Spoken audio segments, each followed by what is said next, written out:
you recall? Sergeant Good, Officer Mullaney, Officer Seraph, and Officer Pasquarelli. And what generally was your assignment when you went into work that night on January 28th? Patrol. At some point, either that evening in the early morning hours of January 29th, did you note that a call came in related to a person found in the snow, unresponsive in the snow? Yes. Tell me about that, the nature of the call, and where were you? I was in my cruiser. A call came in that said person in a snowbank, something along those lines. Immediately followed by that transmission, my sergeant requested that I come to take over dispatch. Is that Sergeant Good? Yes. Okay. Did you, in fact, respond back to Canton PD to take over dispatch? Yes, so I was already in the parking lot of the Canton Police while this took place, so I was already at the station.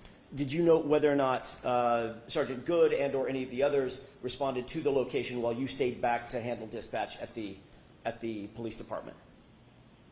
Yes, that's why I went inside so he could respond. Were you aware that Sergeant Good, did you have any knowledge at that time that Sergeant Good was familiar with or knew who Brian Albert was? Objection. Sustained. Did you know who Brian Albert was at No. that time? No. Do you now? At least Because of familiar this with the case, name? yes. I spoke over you. I'm so sorry. Based on this case, are you familiar with the name? The name, yes. Okay. Did you know Kevin Albert? No. Oh, the detective Kevin Albert. Yes, I did. Correct. How did you know Kevin Albert? He was a detective for the Canton Police. Were you aware of his relationship to Brian Albert at that time? No. Are you now aware of his relationship with Brian Albert? Yes, from the media. And what is that relationship as you know it? Sustained. Did you know Brian Higgins at that time? Yes, in passing.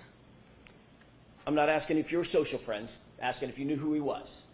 Yes. How'd you know who Brian Higgins was? He had an office in the Canton Police. Was he a sworn police officer? Not for us. Was he a sworn federal agent? Yes. Worked for ATF? Yes. Okay.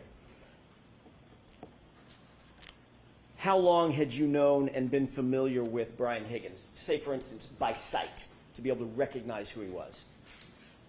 Sometime during 2020 is when I was probably first familiarized with him, because that's when I was employed with the Canton Police Department first. Okay.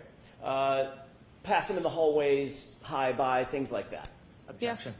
Sustained is to form, Mr. Jackson. Understood. Did you know him by sight? Yes. Could you recognize him if you saw him? 2.5 years later, no, but at the time, yes. I'm not asking you about right now. I'm asking you back in January 2022. Could you recognize him by sight? Yes. Did you know who Kenneth Berkowitz was? Yes. Who is Kenneth Berkowitz? He was the chief of the Canton Police. Obviously very familiar with him. He was your boss, correct? Yes.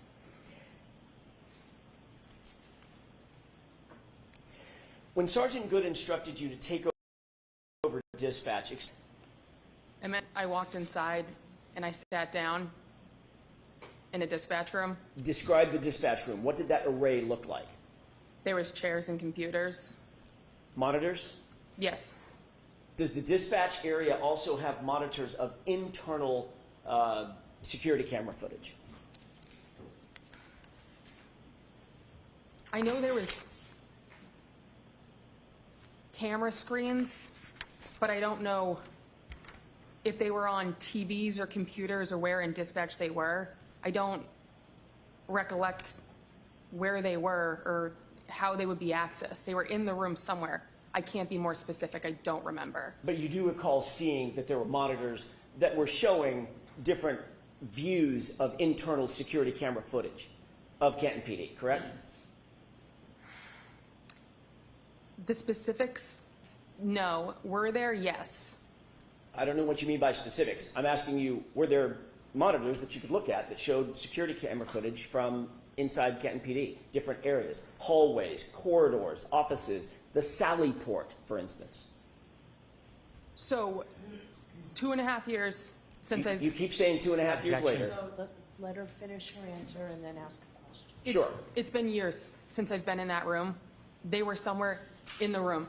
Where cameras were in the Canton Police Department, I don't recall. The media's provided me information since this case took place, and I can't speak on what's my recollection and what's been media provided. There are cameras. I don't know where on my memory So, where they are. so has the media informed you that there were internal security Objection. monitors at the dispatch location? So the objection is sustained. Next question. What do you recall from the dispatch room, as you put it? What do you recall being there in terms of monitors? I remember there was a computer screen that had information about current calls, and then there was a 911 screen next to that. Those are the two computers that I would have been positioned in front of during this time.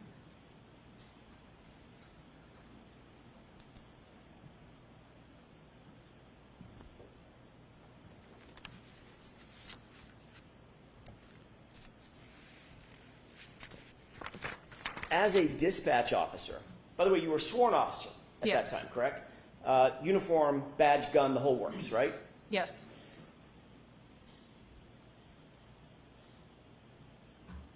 Had you ever been in Sallyport at Canton PD? Yes. What's the Sallyport? A Sallyport is a garage, essentially. Okay. You were aware that the Sallyport garage had a camera, a security camera? It would make sense because that's where we bring prisoners to drop them off. Well, more than just makes sense, I'm asking you, do you recall that it had cameras that serviced the Sallyport garage? Security cameras. It's where we brought prisoners, so there would be cameras, yes. Okay, you're saying there would be cameras. I'm asking you, were there cameras? According to the media, yes. I've seen the footage, so yes, there were cameras. All right, So- so hold on. Sure. So I'm going to strike that, officer. You have to answer the question based on your own independent knowledge, okay? And if you don't have them, tell us. But you can't reference what you know from the media. All right. There were cameras in the Sallyport. Thank you.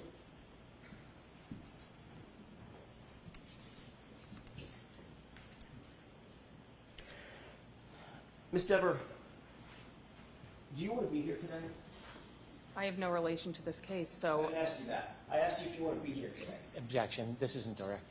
So it's your witness. I understand. She can, no comments, just questions, not I understand that.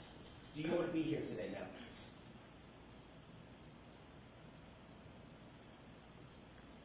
I am put on the stand in a murder trial. I don't know why I'm here. I have no connection to this case. You have no idea why you're here? You've never talked to me. Nobody on the fence seems to talk to me since prior to the first trial. So I don't have any idea why I'm here. No clue whatsoever, as you sit here, why you might have been called to the stand. No.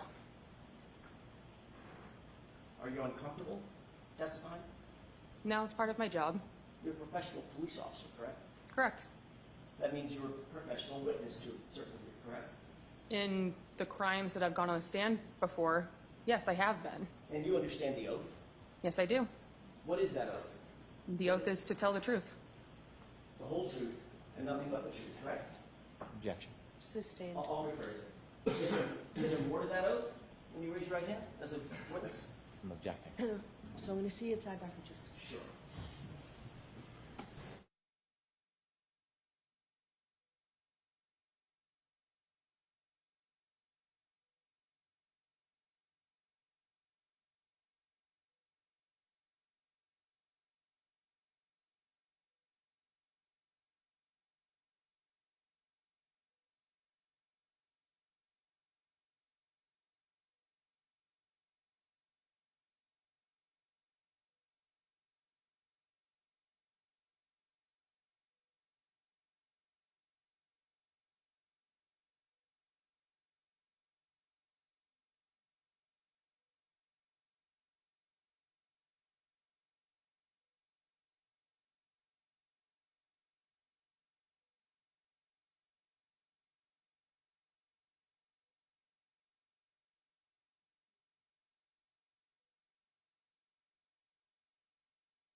Thank you, Your Honor. May I inquire? Yes. Thank you.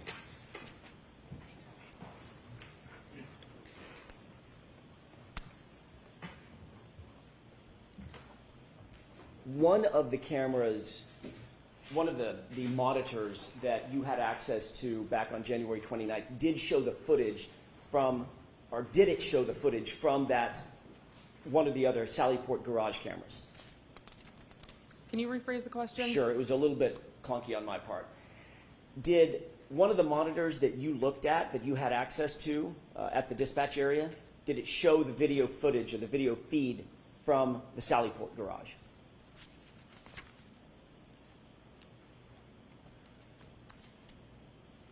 So I already said I don't remember where in dispatch the screen with the cameras was. There was a camera in the Sallyport. So if I'm going to make the assumption, then yes, of course. But now that's an assumption. I'm not asking you for an assumption now. I'm asking you, did one of the feeds, now we've talked about the camera, the other side of the camera is the feed. Do you recall whether or not there was footage that you could see on a monitor in the dispatch area that showed the Sallyport?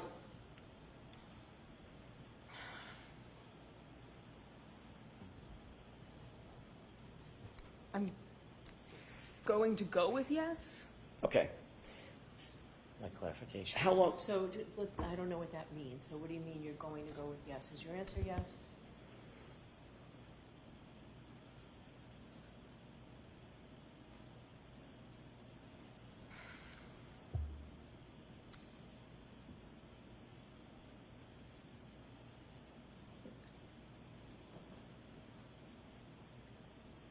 Yes. Thank you. What time about did you take over the dispatch desk that morning? Immediately following when the 911 call came in. Would have been 6-ish in the morning. Does that sound about right? Sometime, I would say towards the later of my shift, but it was the middle of winter and dark out, so I don't know if it was 4, 5, 6. Understood. But it was still dark out. Yes. Once you took over the dispatch desk, did you stay there even past your normal shift ending to support the investigation that was ongoing? Not to support the investigation, I was just on overtime. Okay. So you stayed past your normal end time of your shift that day? Yes, on overtime. You stayed into the afternoon, correct? I believe the shift ended at 3:45 p.m. for the Canton Police. But you stayed past your ending shift time, correct? Correction. I'm sorry, I'll rephrase it. Did you stay past your ending shift time? For my regular shift, yes, because I was on overtime on the day shift. Did you observe anything unusual that stood out in your mind that occurred, pardon me, in the Sallyport while you were on that shift? So we've discussed this previously. I can't make that statement on the stand because I've been provided information released by the defense that it was not a memory, that it was a distorted memory. Therefore, I can't state it because at this point it would be a lie. I cannot make that statement that you're wanting me to make on the stand because I've advised that that would be a lie. Ms. Dever, I've never asked you to make a statement one way or the other on the stand. I'm asking you an open-ended question. Okay, Did so you, prior let to me the ask you a first, question. Did you observe something in the Sallyport garage on January 29th, 2022 that you found unusual, that stuck out in your mind? given factual information that makes it so I know I did not, no. So the answer is no. Correct. Do you remember being interviewed on August 9th, 2023? I do. That was by a separate law enforcement agency, correct? Yes. 2 separate law enforcement agents, is that right? Yes. And you were advised during the course of that interview on August 29th of something, correct? Can you rephrase I'm sorry, that? August 9th. So what was I advised of? Can you rephrase that? Sure. Were you advised that lying to those officers would be a crime? So it was a willing conversation. I've spoken with their legal team. Because of the fact I was providing factual information that showed a statement of mine was a false memory, it was not a lie. Therefore, I made it in good faith, and I retracted given information that it could not be accurate. Ms. Dever, did you understand my question? Yes, I did. You threatened to charge me with perjury during our phone call prior to the first trial if I didn't lie on the stand right now. I'm telling you, I did not see anything. Factually, I've been provided evidence by a timeline that it is not correct. Ms. Dever, my question was this. Were you advised that it was a crime to lie to those law enforcement agents? Yes or no? No. They never told you, they never admonished you that it would be a crime to lie to them? Objection. Sustained. As to form, Mr. Jackson. Sure. Did they advise you of anything? Any consequences of lying to them? So we had a willing conversation. Yes or no? I don't recall. So, okay, there's your answer. You don't recall if they advised you of anything? No, because it Okay, wasn't. As a trained law enforcement agent. Go ahead and ask a question, but both of you, only one at a time, okay? As a trained law enforcement officer, are you aware that it's a crime to lie to certain other law enforcement agents? When you have intent to lie, yes. Okay. So you knew that when you spoke to these law enforcement officers, correct? Yes.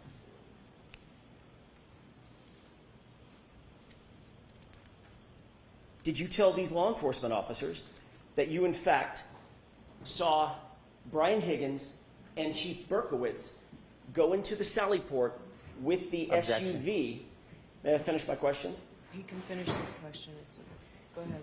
Did you tell those law enforcement agents on August 9th, 2023, that you saw Brian Higgins and Chief Berkowitz go into the Sallyport together and alone with the SUV for a wildly long time? That was my recollection at the time. So you did say that? At the time, that is what I recollected. Okay.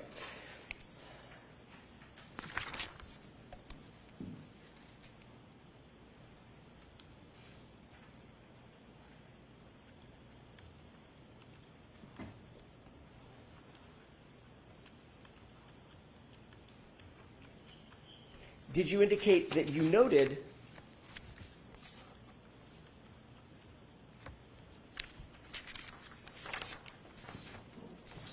Let me have just a moment, Your Honor. Sure.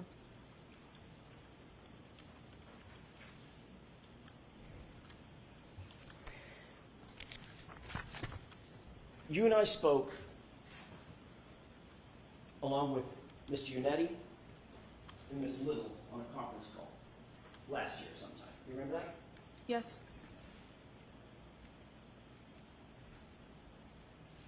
Between the time that you were interviewed on August 9th, 2023, and when we spoke sometime in maybe it was April or so of last year, does that sound about right? Yes. Did you have any conversation with any other party about your potential involvement in this case?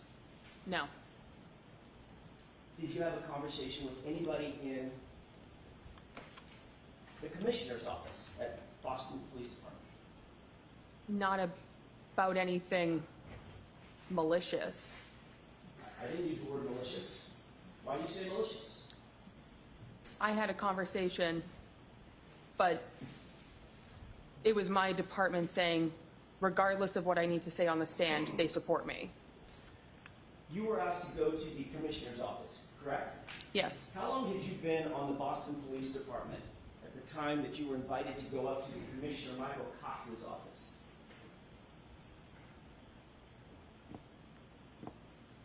It had to have been before the first trial, so, and I know it was when the agency released information to outside people. That's not my question. Okay, so I don't recall. Okay. You don't recall how long you had been on the force, generally, at the time that you were called up to the Commissioner's office, on the Boston Police Department? No. Was it 5 years, 2 years, 2 months? Give me a ballpark. So I've been on the department for 2 years and 2 months. I would say somewhere in the range of a year. Okay. Did you find it unusual for would you call yourself a rookie back then? Yes. Did you find it unusual that a rookie police officer would be called up to the commissioner's office personally to discuss a matter? It was a reflection of how good of a leader he is. It was not anything that I found unusual, given the fact he is someone who wanted to show support for his officer. So all of your I'm guessing all of your training class or all of your entry classes at Boston PD, they've all gone up to the commissioner's office as well? I don't know anyone else who's been in this particular circumstance. You don't know any, do you know anybody else who's been called up to a commissioner's office at your level at the Boston Police Department? Objection. Sustained. Do you know of any of your colleagues with your level of experience that are called up, that have been called up to the commissioner's office for a specific instance? Objection. That's sustained. Now, when you went up to the commissioner's office, did you respond to his indication that he wanted to see you up in his office?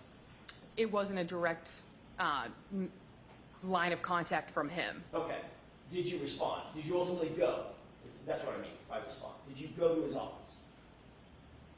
He's my boss, so yes. Okay. And who else was in that office? Me and him. The two of us. General counsel for the Boston Police Department? No, it's just me and him. During the conversation that we had last year, did you say that general legal counsel for the Boston Police Department was also there? Objection. Not during that Sustained. conversation. Objection. Next question. Sure.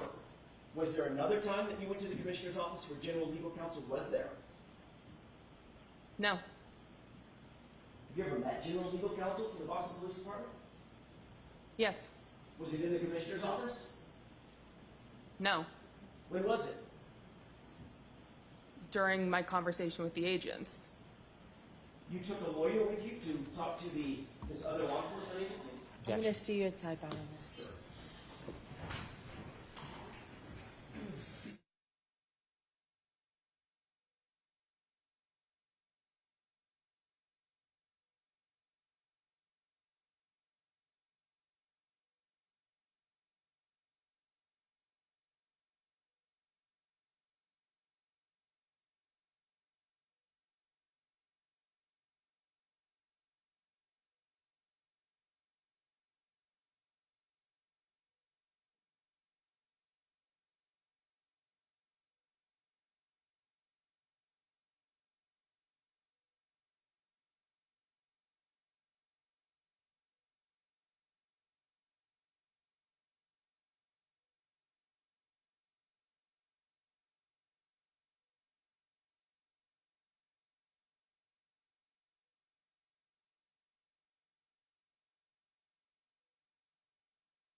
May I continue, Your Honor?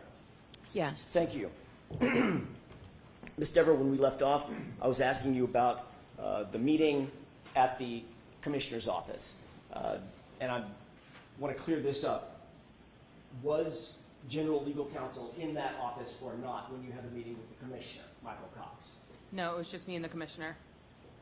At some point, did the Commissioner say to you that Boston Police Department, insofar as your connection to this case is concerned, Boston Police Department fully supports you?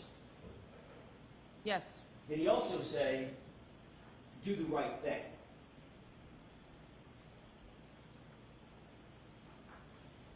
That's a direct quote, so I can't recollect if he said a direct quote 2 years ago. A year ago, when you talked to us, the defense, did you tell the defense that when you were called up to the Commissioner's office, he told you two things? Commissioner Cox told you, number one, the Boston Police Department supports you, and Officer Dever, do the right thing. So he said my name correctly. He said Dever, and That's my mistake. Let's see, like, you want me to repeat the question so I get the So, name right? Mr. Jackson, let's go ahead and answer, please. yes, and he said nothing with the intent of guiding me one way or I didn't the ask you other. what his intent was, madam. I asked you what he said to you. What were his words to you?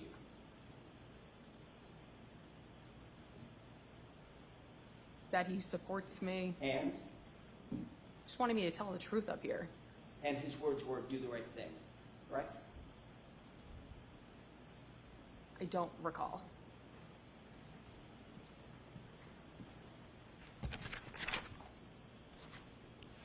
How many other times have you testified in a court of law during the course of your job?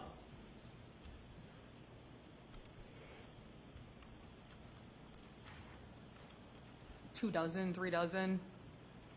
In, Actually testified probably ballpark a dozen times. in any of those other cases, has Commissioner Michael Cox called you up to his office to discuss your testimony in any of those cases? Yes or no?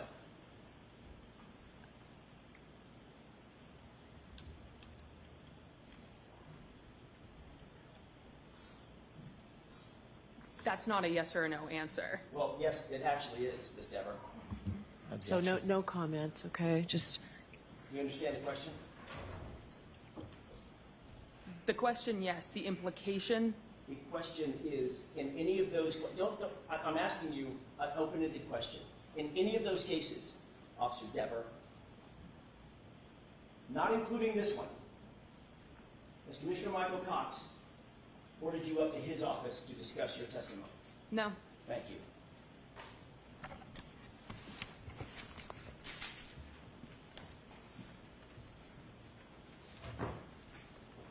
all right, Mr. Brennan?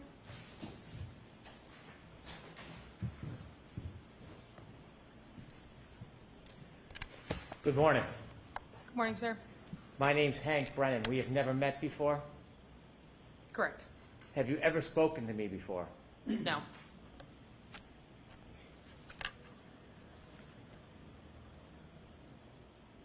The defense team, Attorney Jackson asked you some questions this morning. Yes. It sounds like you've met them before. Only by phone call. How many times have you spoken to Attorney Jackson or anybody on the defense team before today? Prior to the first trial, it was one phone call where we discussed the case. Outside of that, there may have been one other phone call before the first trial, but it wasn't a discussion of the case. And then prior to this trial, I received a phone call that said, confirm you will be available for one of these days. Other than confirming you'd be available, was there any discussion before this trial with anybody on the defense? Not about this case, no. So the conversation, the substantive conversation, was before the past event last year? Yes, a year and a few months ago. You worked at the Canton Police Department? Yes, I did. You were a police officer? Yes, I was. And it sounds like on January 29, 2022, at some point you were asked to attend the desk? Yes. The desk is at the front of the police department where you see people coming in and out of the police station? Yes, there's glass windows. that night, did you have any difficulty with your memory of the specific things that you saw that night? I was never on the scene. I never spoke to a witness. I never met a victim. I never spoke with a suspect. This was just a random shift for me 3.5 years ago at a desk that I wasn't asked to recollect for about 1.5 years after the occurrences of that night. Did law enforcement, not the state police or Canton police, did law enforcement ask you about your memory sometime after that night? The agents asked me about 1.5 years later. It was the August of 2023 meeting. So actually 1 year and 8 months later was the first time I ever spoke about this case. When they spoke to you 1 year and 8 months later, did you suggest or share or tell them that you might have seen Chief Berkowitz and Mr. Higgins near the Sally Port area? I told them on the day of that I saw that. I didn't make any indications it was anything bad. I just said I saw them. And it was in good faith that I believed I saw that. That was the extent of that comment. So you had told them you believed you saw Mr. Berkowitz and Mr. Higgins in the Sally Port area that day? On January 29th during my day shift, yes. Did you then learn any information that helped you remember when your shift ended that day? So I know my shift ended at 3:45 p.m. So I know that I left then. That wasn't ever one of my questions. The defense released a timeline right prior to the first trial that the vehicle on that day did not arrive in the Sally Port until about 1.5 hours after I left, meaning it is not possible that I saw that. When you saw this information, did you think about your memory? So when I saw that information, it made it clear to me that there was a distortion of the timeline, and the false memory I created, I provided in good faith, but I retracted immediately, being provided evidence that it was not possible. Who did you retract it to? Who did you tell? So I told the defense team prior to the first trial. I also contacted the agents. The agents assured me that good faith. Objection. Not what they said, but what you thought. Not what they said to you, but Did they threaten to put you in jail when you told them about your mistake? No, I even spoke with the legal team, and they said that I made a comment in good faith. There was absolutely no way that I could be charged with anything of being malicious. Before we get to your conversation with the defense team, now I wasn't there in that conversation, was I? No, Have you ever shared that conversation with me? I've never shared it with anyone. Before we get to that, you seem a bit anxious to me. Are you anxious? Confused as to why I'm here, but anxious now. Are you, have you received any negative pushback because of you sharing your memory? Objection. I'm going to allow that. No, Have you received any unwarranted attention from the public or media? not to my knowledge, but I didn't go digging to find it. Well, you mentioned the media sent you something. What did they send you? So I've seen things in the media. No media has ever been directed for me to find it. It's just this case is unavoidable as a local person on the internet who sees things that get shared. So inevitably, you were contacted by the defense. Yes, prior to the first trial. You mentioned that somebody had suggested you be charged with perjury. Yes, Who did that? one of the male members of the defense team. Why did they say that to you? Objection. Sustained. What were you discussing when you were threatened with perjury? They were essentially telling me what they were looking for me to say on the stand. What were they looking for you to say? They were looking for me to say that I saw Higgins and Berkowitz in the garage with the car. Did you share with them that that wasn't an accurate memory? Yes, How did they respond? they became very aggressive, raised their voices, and the one word that I can very definitely remember is they said that they would charge me with perjury. What did they want you to say? They wanted me to say that statement, although I knew at that point it was not an accurate statement given the timeline. How many times were you threatened with perjury? At least once during the phone call, but once you say it once, it was enough. What else happened during that phone call? Tell us the tenor of it. Tell us the content of it. That was essentially the thing I remember most. because I understood that was what they wanted me to provide for the trial. I was never called for the first trial. Therefore, I'm not exactly sure what else there is for me to say when the one thing that they wanted on the stand, it is factually not correct and cannot be provided. When they threatened you to charge you with perjury, tell us what your state of mind was, your demeanor.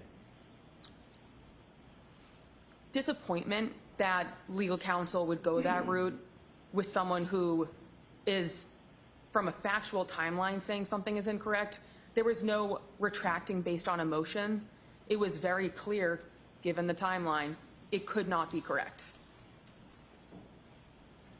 Now, you work for the Boston Police Department? Yes. And by the way, when you were with Canton, did you ever talk to anybody about looting or planting evidence or doing anything like that? No, and this conspiracy theory came out a year and a half later. I was gone. Did anybody from Canton ever try to suggest to you you should or shouldn't say something to help or hurt the side of the case? No, because I was never spoken to until far after I left. Did you ever see anybody in this case or any time when you were with Canton doing something improper and tampering with evidence? Not in this case or any case. If you had, would you have reported it? Yes. Sustain. Move to strike. I'll strike that, ladies and gentlemen. So you transferred to the Boston Police Department. Has anybody from the Boston Police Department ever suggested that you should lean your testimony one way or another? No. Has anybody from the Boston Police Department ever given you any rewards or favors for defying the defense position? No. Has anybody ever suggested that you should say anything whatsoever that would be unhelpful to the defense? No. Has the Norfolk County District Attorney's Office ever encouraged you to testify in any way other than the truth? No.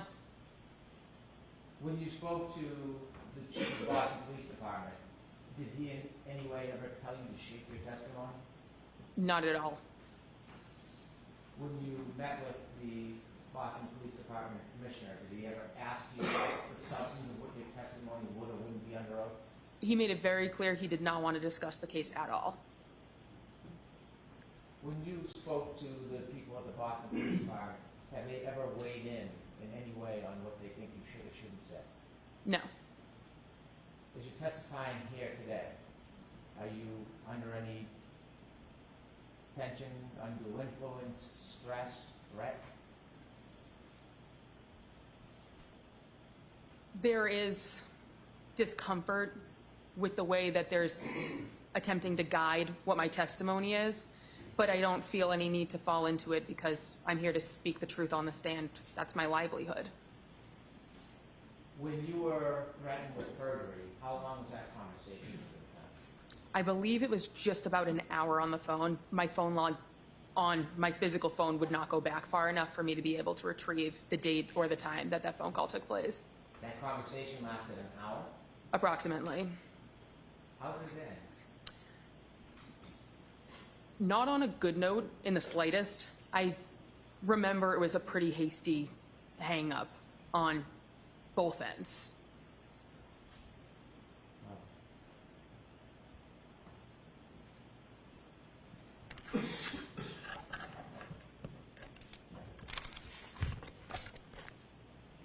Thank you for your time.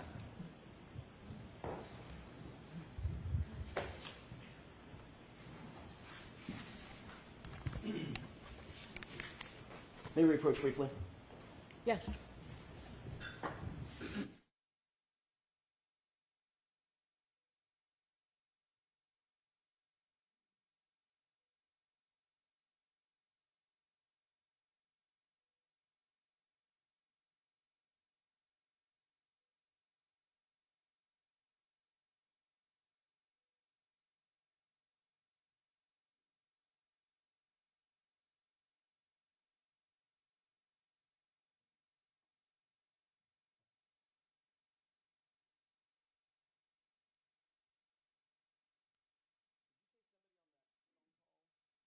A male voice on that phone call threatened to charge you with perjury.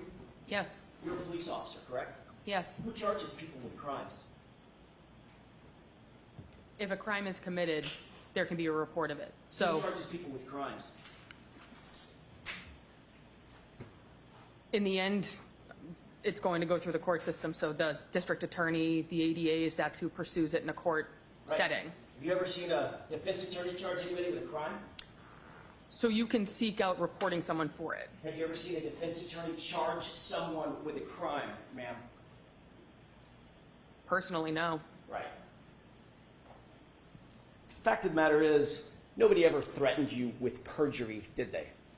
Oh, they did, yes, That's it. because That's I it. contacted the FBI regarding it. Oh, did you? I did. You have a report? I have an email conversation where I sent the 2 questions I had. She responded, I will pass these along.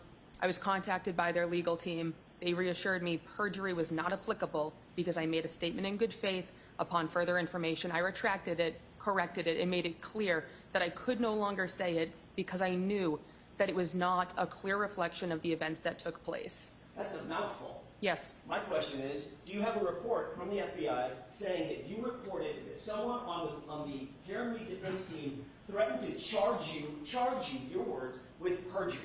You have a No. report to that effect? no, No.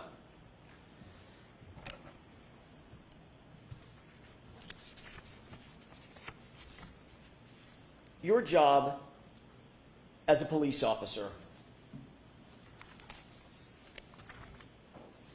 is to be objective, isn't it? yes, You're not supposed to take an adversarial position against one side or the other, correct? I don't. Just right down the middle, just the facts as you know them, correct? Yes, You feel like you're being unbiased in your testimony here today in front of these jurors? I'm telling the truth. You think you're being fair to both sides? All I have to do is tell the truth. If it's not perceived to be fair, that's someone else's opinion. Let's talk about that truth for a second.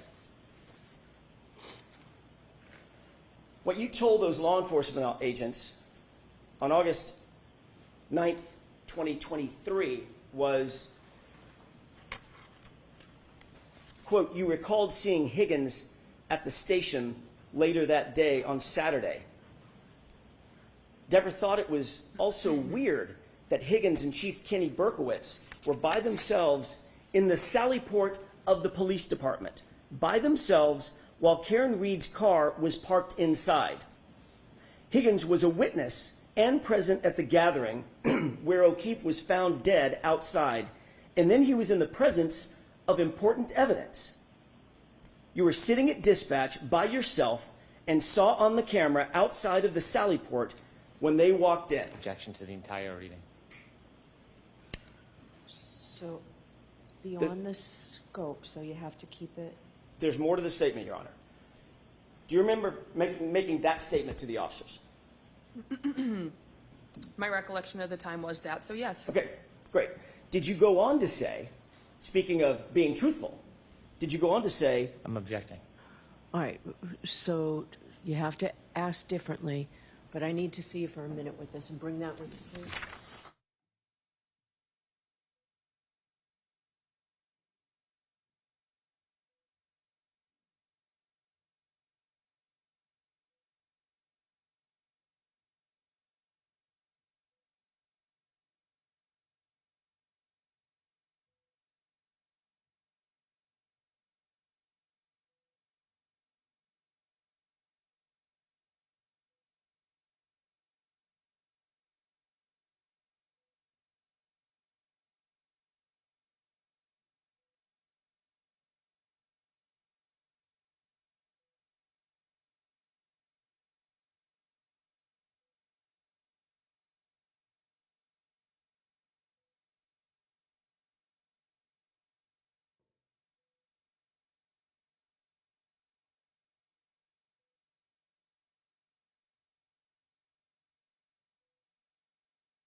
May I inquire? Yes. Thank you.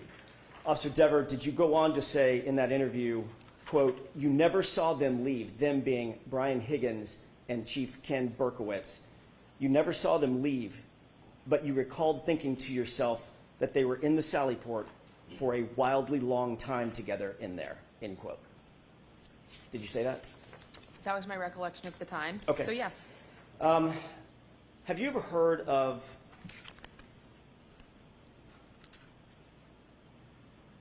by the way, you indicated under questioning by Mr. Brennan that you knew what they wanted from me, meaning the defense, what they wanted from me. You yes, remember saying that?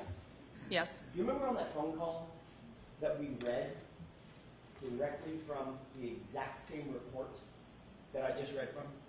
You remember that? And I told you the same thing then. That's not Yes. the question. Objection.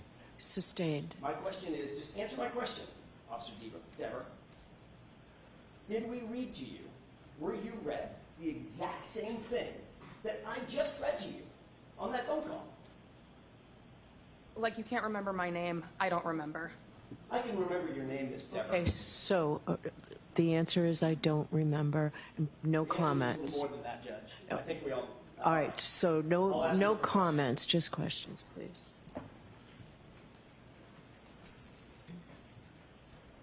Do you recall us telling you that we were looking for the truth about your Objection. comments? I'm going to allow it. That we were looking for the truth. Which I gave you, yes. Did you also say on that phone call something to the effect of, I know you're going to tear me a new one because I'm changing my testimony? Changing, no. But you're trying to do that. Did you say, I know you're going to tear me a new one?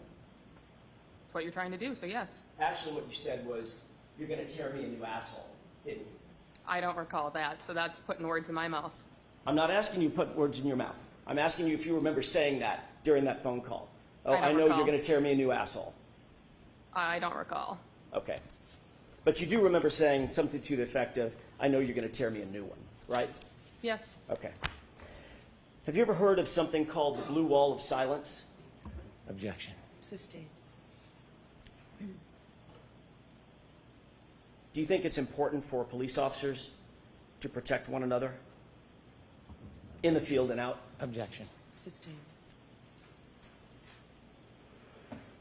Have you spoken with anyone, not Mr. Brennan, he's covered that. Have you spoken with anyone from the district attorney's office about your involvement in this case? Ever? no. Never? Unless you're going to provide a person. I've never talked to any of these people. Have you talked to anyone at the DA's office at all, in any regard? Not to my recollection. How about indirectly? Not to my knowledge. Are you friends with any people that you're aware of that are connected to this case?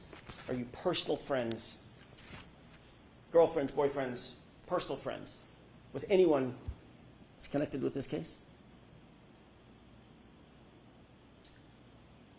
Other people who's been on the witness stand, one person, yes. Who's that? Sarah Levinson. How long have you known Sarah? We became friends in middle school. Did you watch any of the trial, this trial? Clips in passing, but no, it's 6 hours a day. So I work during the day shift, no. So you've seen some of the footage of the goings-on in this case, correct? Yes, nothing with her. I did not watch her testimony. Were you aware there was a sequestration order? I don't know what that means, so no. You're a sworn peace officer. You don't know what sequestration means No, in terms of witnesses? No. Not watching the proceedings in order to affect their testimony? no, I wasn't aware. But you did tune in to the case, correct? In small clips, yes. And you did, in fact, on August 9th, 2023, have a fulsome conversation with two sworn police officers about your memory of what you saw, your observations on January 29th, 2022, correct? I don't know if they're police officers necessarily, but yes, Law enforcement agents, how about that? yes,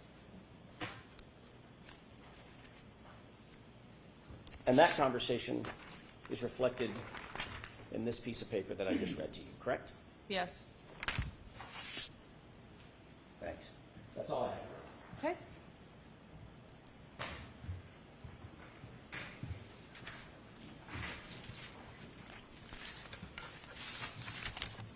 Were you subpoenaed by the Commonwealth in this case?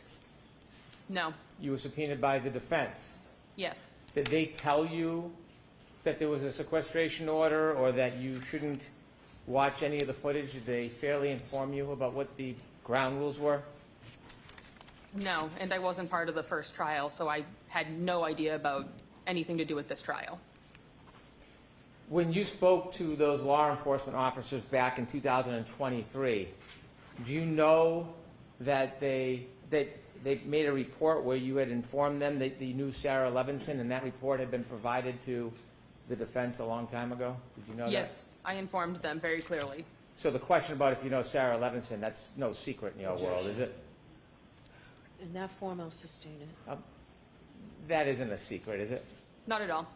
That's something you were open and candid about? Yes,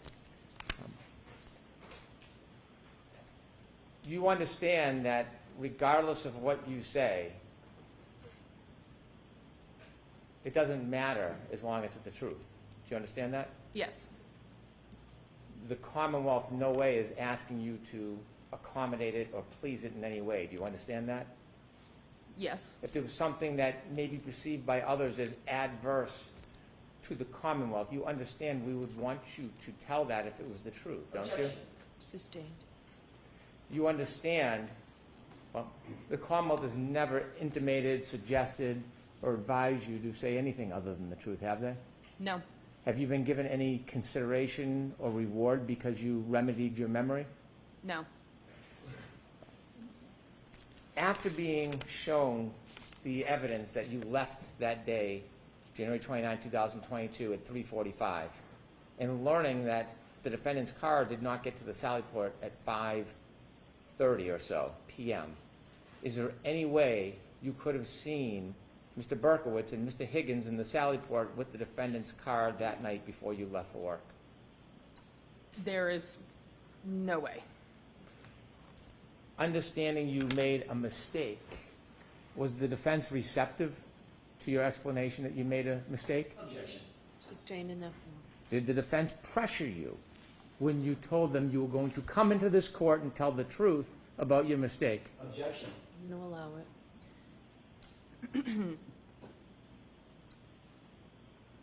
Can you rephrase it? Yes. When you told the defense you had made a mistake about your memory, did they pressure you? Yes, Did they pressure you to say something other than the truth? yes, they wanted me to repeat a lie at that point, given it would have been with malicious intent to repeat it. Understanding a lawyer has no power to charge with contempt, does that change the reality of whether or not you were threatened? Let me ask it a different way. You were asked questions about whether or not you knew who could take out charges for a crime.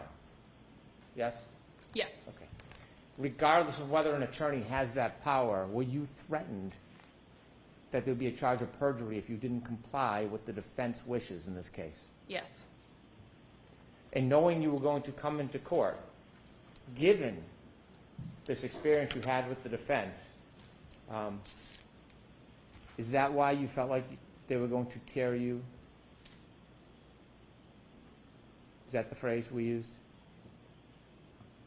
yes, because they did not want me to tell the truth.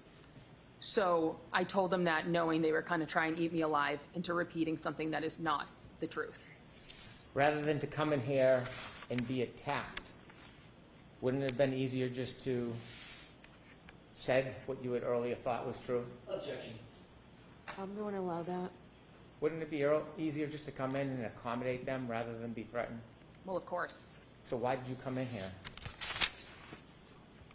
My entire job revolves around what I say on the stand right now. If I was to lie, I lose my job. I lose everything. I'm here to tell the truth. I cannot lie while sitting on this stand. Thank you. All right, officer. One question. Okay, Your entire job revolves around what you say on the witness stand. Is that what you just testified to? Yes, And if you agreed that what you said to those two law enforcement agents on August 9th, 2023, you would be implicating not one, but two police officers, law enforcement officers, correct? If So- you agreed with what you said in August of 2023 on this witness stand, you would be implicating two officers, fellow officers, correct? so I'm confused as to what you're asking. You would be implicating, if you agreed with me, you have not agreed that that was the truth. You've now indicated that what you told to law enforcement agents in August of 2023 was a lie. No, If you agreed with that statement here on the witness stand, you would be implicating two officers as having been in the Sally Port, weirdly, for a wildly long time with the SUV, implicating not one, but two fellow officers, correct? That's what you would be doing. it's not possible I If saw you that. agreed with me, Objection. would you be implicating the reputations of two officers? If I was to lie, then yes. And your entire job revolves around what you say on that witness stand. That's what you said, correct? I'm still, That's what you just said, Officer Dever, correct? I still don't really understand the question. You just said, all I'm asking you is what you just said. I wrote it down. You just said, my entire job revolves around what I say on the witness stand, correct? Yes to that Thank question. you. That's all I have. I'm confused. When you spoke to those agents, you didn't implicate Chief Berkowitz and Mr. Higgins with doing anything criminal, did you? No, they were friends. That's why Higgins had an office there. You didn't implicate them ever suggesting they had tampered with evidence, did you? No, You never implicated them saying that they had framed anybody, did you? no. So when you talked to those agents, did you ever suggest that Mr. Higgins and Mr. Berkowitz did anything to touch or tamper with the defendant's Lexus at all? No, Never. no. Is there anybody you're protecting? I have no one to protect. Do you need to protect anybody? No. All right, Officer Dever, you are awesome. Thank you, Your Honor. All right, jurors, we'll take our morning recess, 20 minutes. All rise, please. Close your notebooks and follow me.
Muted.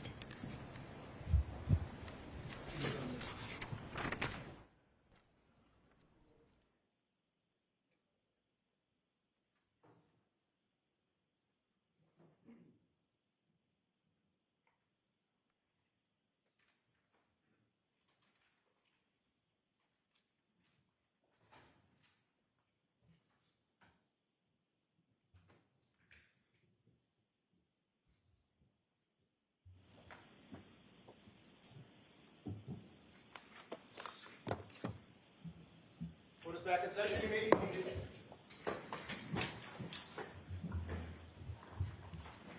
So, Mr. Alessi, you're at the podium. Who is your witness? Thank you, Your Honor. The defense calls Dr. Marie Russell. Okay.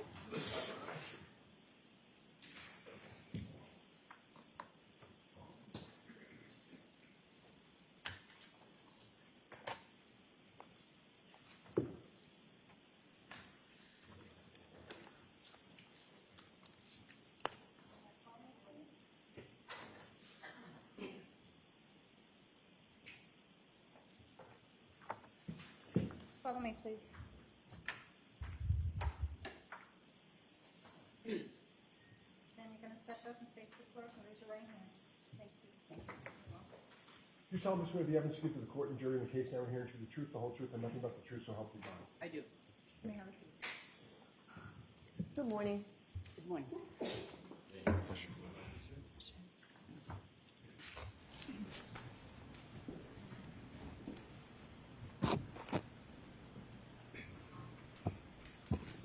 All right, morning. Mr. Alessi, whenever you're ready. Thank you, Your Honor. Good morning. Good morning. Could you please state your full name and spell your last name and introduce yourself to the jury? Yes. Marie Russell. Russell. Can you summarize your professional background? Yes, I am an emergency physician and a forensic pathologist. How long have you been an emergency medicine physician? For over 30 years. How long have you been a forensic pathologist? For over 30 years. Do you have a medical license? I do, several. When were you first licensed to practice medicine? In 1988. What medical licenses do you currently hold? Well, I have a physician and surgeon license in California. I have a medical license in Massachusetts, New York, and Idaho. Where did you attend college? I attended both MIT and Northeastern University here Let's in start Massachusetts. I'm sorry. Oh, I said Pardon in my Massachusetts. interruption. Right. When did you attend pre-med and what was your major for MIT? Yes, when I was at MIT, that was in 1972 to early 1974, I took pre-med courses. My major was biology, but I took pre-med courses. Did you obtain a degree from MIT? No. Why not? Unfortunately, my mother became sick with cancer, and I ended up going back to New York. Where did you ultimately obtain your bachelor's degree and which degree was it? Well, after my mother passed away, I came back to Massachusetts, and ultimately I obtained my degree at Northeastern University. And what was the other part of the question? Did you have any distinction with regard to your degree that you achieved from Northeastern? Yes, I obtained a bachelor's degree with highest honors. After college, did you go on to receive a Doctor of Medicine? Yes. Where did you attend medical school and when did you obtain your medical degree? I attended the University of Massachusetts in Worcester medical school, and I obtained the medical degree in 1987. Did you complete any residencies? And if you also could just explain to the jury very briefly what a residency is. Yes. I completed an internship and residency in emergency medicine initially. And what that is internship is and residency both are very intense years of study and training and getting experience in a particular area. So I obtained the internship, I completed the internship and residency in emergency medicine. Where did you obtain those internships and residencies? Well, I was interested in emergency medicine, so I went to Los Angeles because they had a very, very busy emergency medicine program. And it may be obvious, but let's just make it perfectly clear. Why is Los Angeles very busy for an emergency medicine practice? Well, it's a big city, and in this particular hospital that I was at, it was right in the heart of the city. It was in the, near the downtown, but it was in a very, very busy and underserved area, so it was very busy. Did you complete any fellowships, and could you please explain to the jury the significance and prestige of a fellowship? Yes, so after my residency in emergency medicine, I then decided to do a second residency, and that was in pathology, in anatomic pathology. Pathology, of course, is the study of disease, and so I did the 2 years of anatomic pathology, also at the same busy medical center, and after that, I did a fellowship, 2-year fellowship in forensic pathology at the Los Angeles County Medical Examiner's Office. What did your forensic pathology fellowship involve? Well, forensic pathology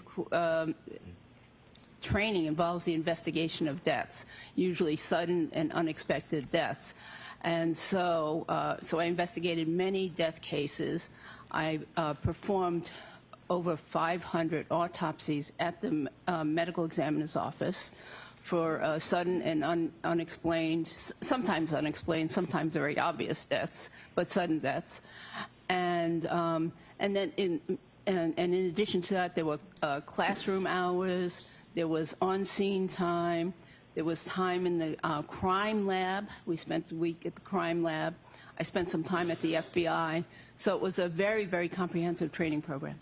Approximately how many autopsies were you performing a day? Oh, usually 1 to 2, unless there was another assignment.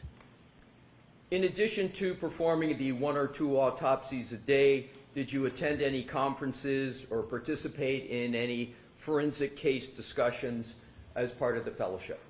Yes, so it was very organized, and we had conferences on some, mostly Thursdays, but also sometimes on Tuesdays. Interesting case conferences or very structured lectures. You spoke of cases. Can you briefly tell the jury so they have an understanding of the type of cases that you would typically work on as part of your forensic pathology fellowship? Well, there were many unexplained deaths, so some of them would be natural deaths in somebody who might be a little younger than usual old age.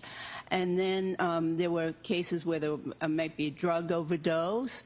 Many cases were accident victims, including car accident victims and other kinds of accidents.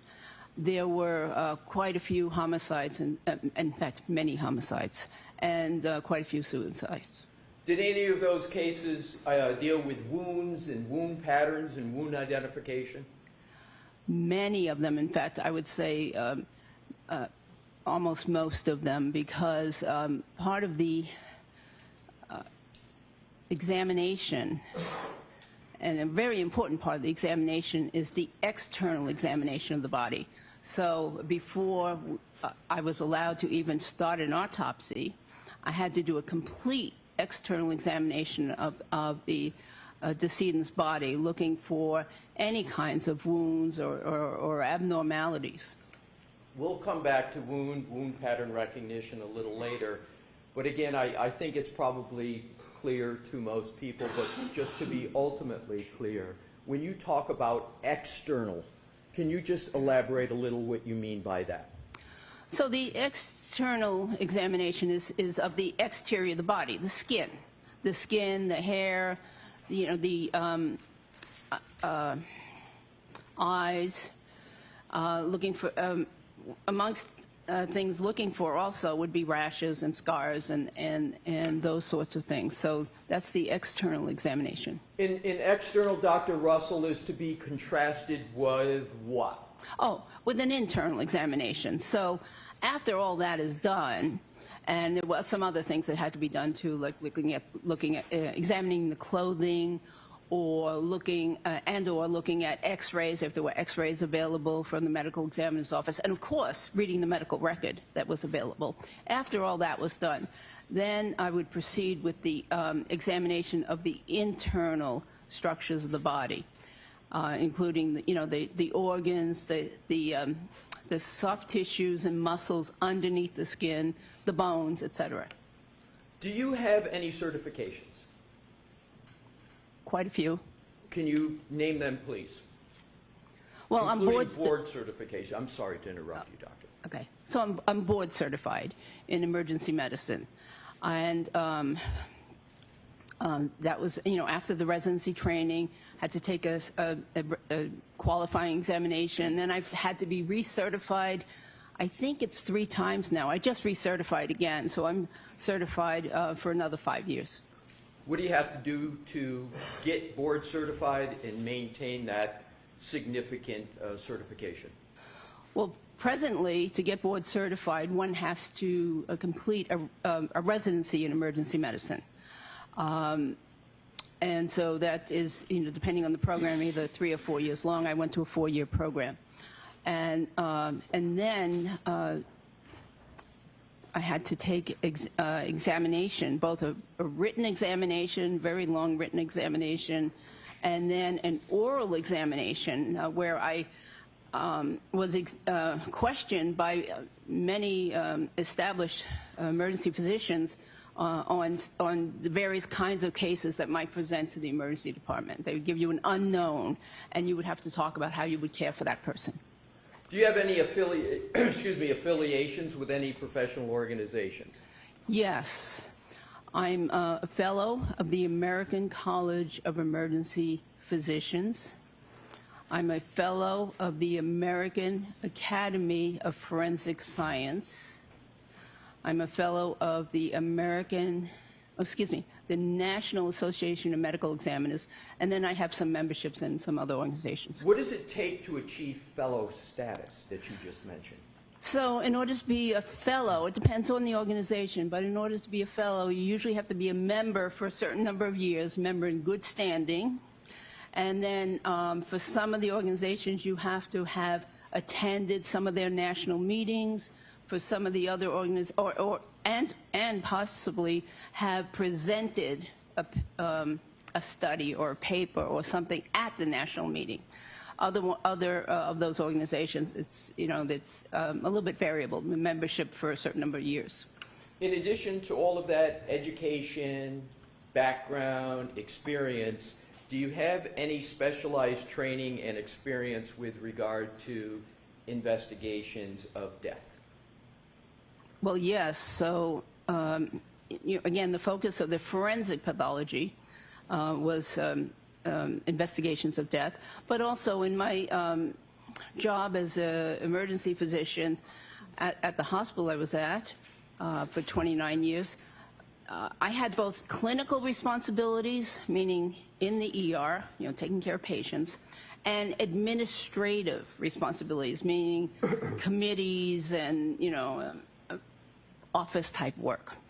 And so one of my responsibilities during that time was to be director of the Quality Improvement Committee.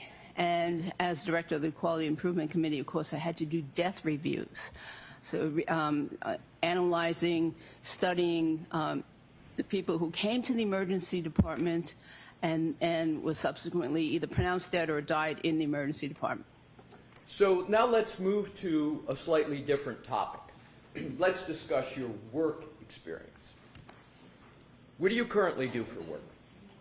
I work for the Medical Board of California, and I do some private consultation work.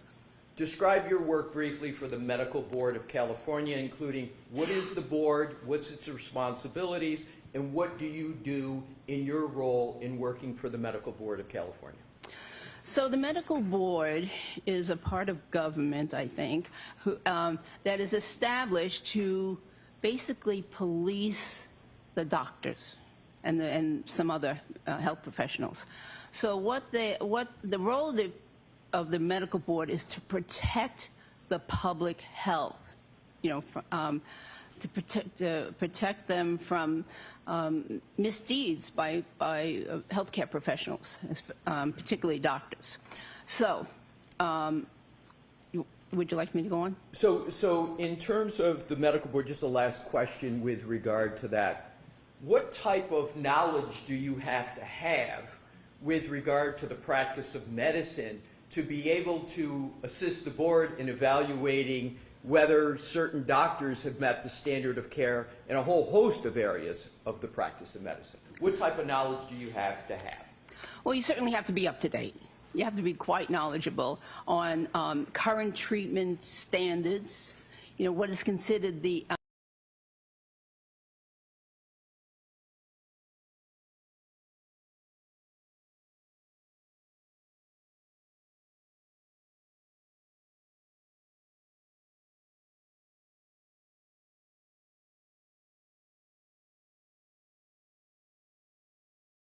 well, before becoming a doctor, Just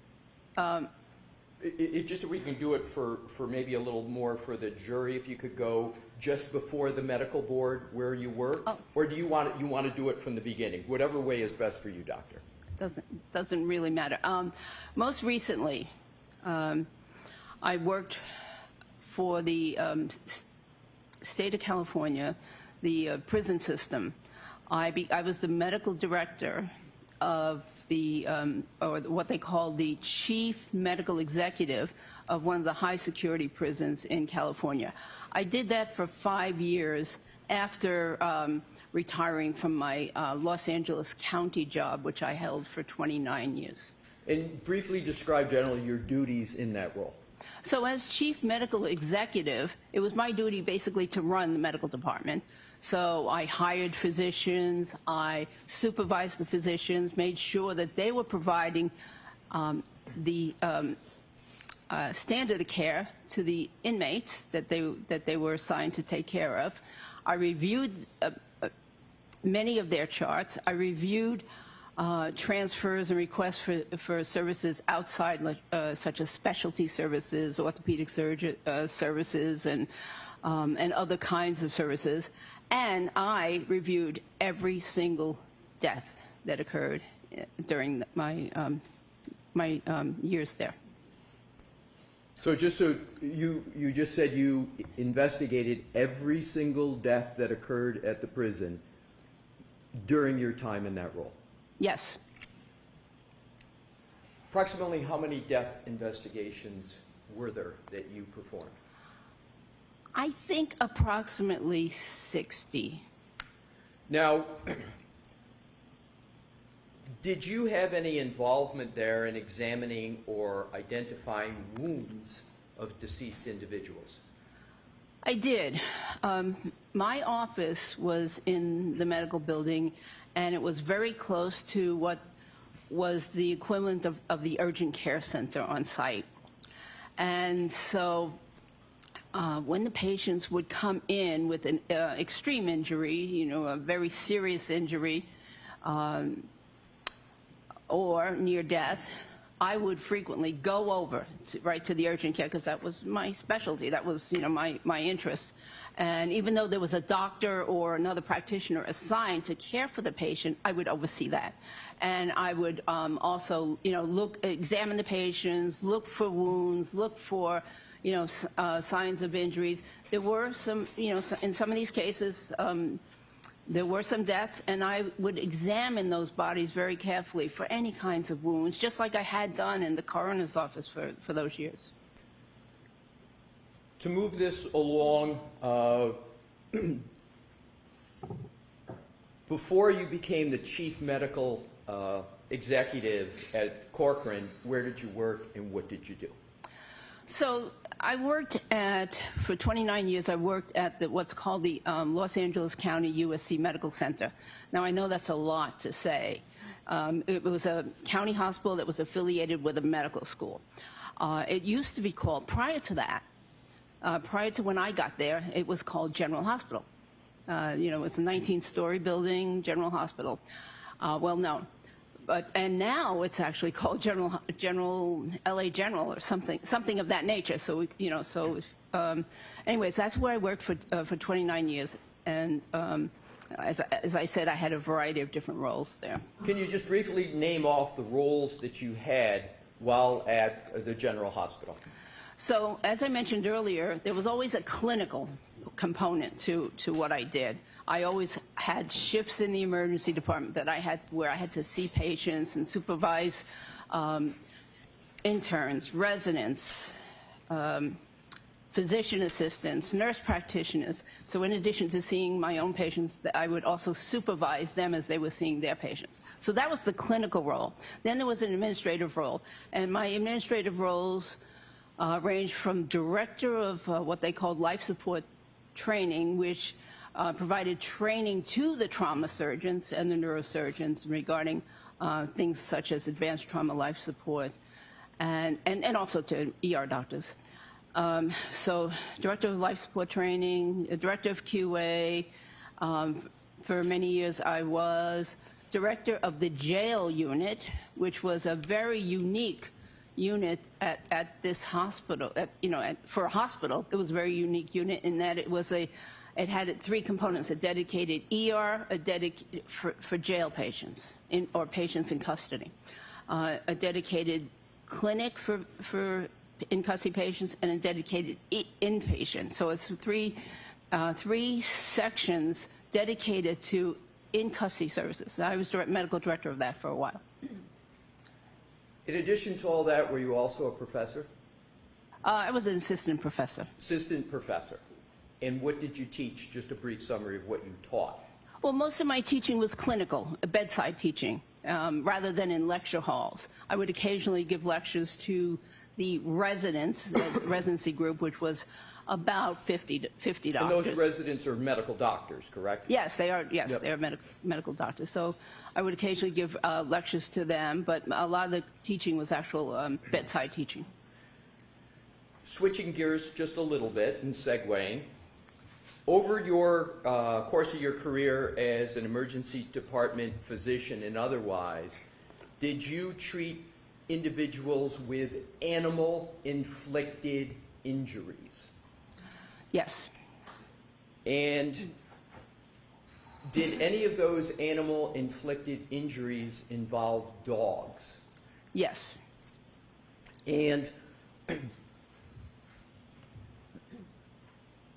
generally, is it correct to say that in terms of dogs, there's sort of the canine police dogs, and then there's the civilian dogs with which most people have experience?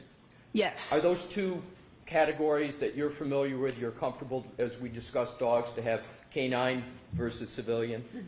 Yes, because the injury patterns are a little different. Okay.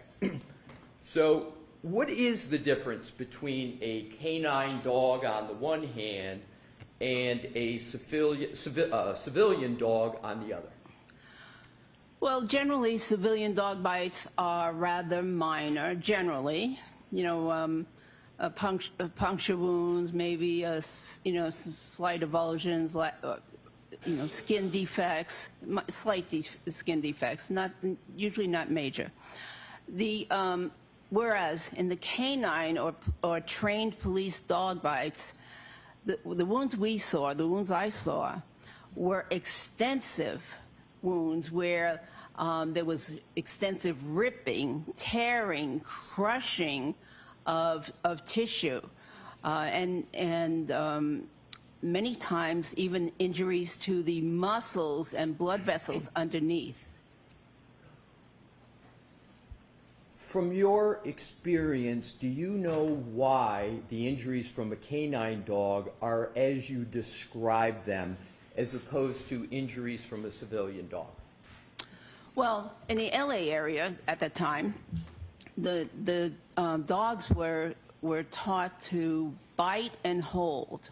So they would, the canine dogs would get a grip on the individual that they were pursuing, and then hold on, even if the individual was trying to pull away.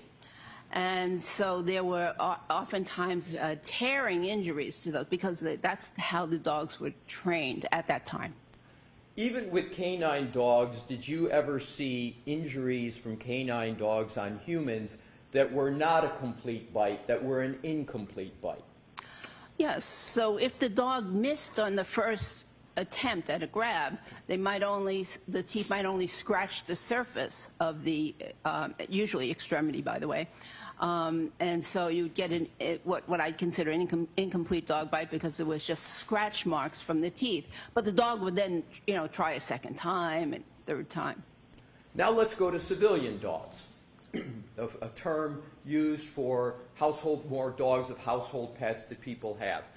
Can you describe from your experience the type of wounds from those civilian dogs that you would see, and contrast it with what you just described for a canine dog? Generally, they were minor. So a scratch, a puncture wound, maybe a little tearing of the skin, a little skin flap, but generally much different. In your 30, did you say about over 30 years experience in the emergency medicine department? Mm-hmm.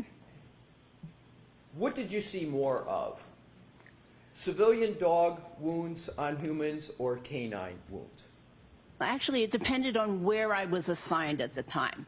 So in the very beginning, because the jail unit was one of my first assignments, I saw these terrific, horrific wounds, many of them,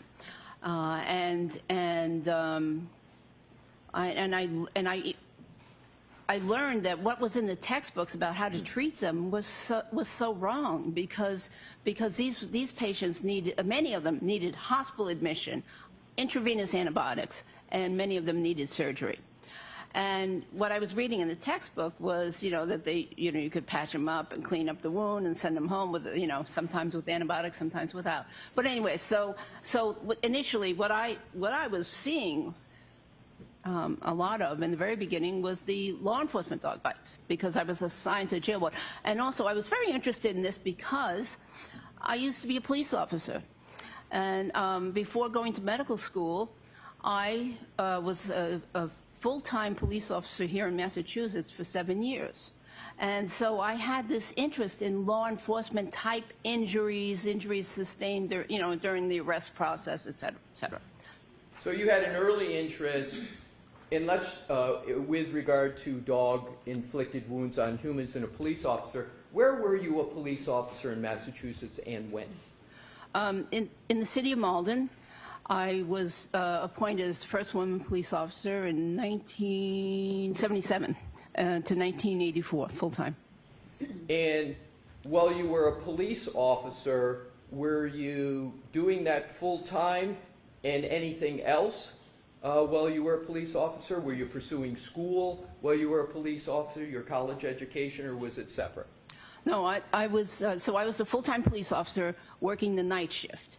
And I was attending Northeastern University part-time during the daytime to pursue my degree.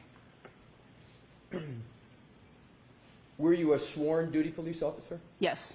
Full member of the police force? Yes. Did you attend academy? Yes. I attended the Boston Police Academy. In how many years were you a Boston police officer? No, I'm sorry, I'm not Boston, the Malton. I was a Malton police officer for 7 years, full-time. Now let's go back to your emergency department and other experience. Can you approximate how many dog bite injuries you provided treatment for while an emergency department physician? Overall? Overall. Well, I don't know the exact answer, but I estimated it at a very conservative number of 500 dog bites, because would you like my methodology? Oh, please. Oh, okay. So I considered that even though I worked there for 29 years, I would take 25 years and maybe 40 weeks out of the year, because the other weeks I might be assigned something special, a special rotation or a special assignment or vacation or some kind of course. So 25 years, 40 weeks per year, that's 1,000 weeks. So even if I only saw one dog bite at this busy trauma center, that would be 1,000 dog bites in my career. But I just took it in half. I cut it in half and said I think at least 500.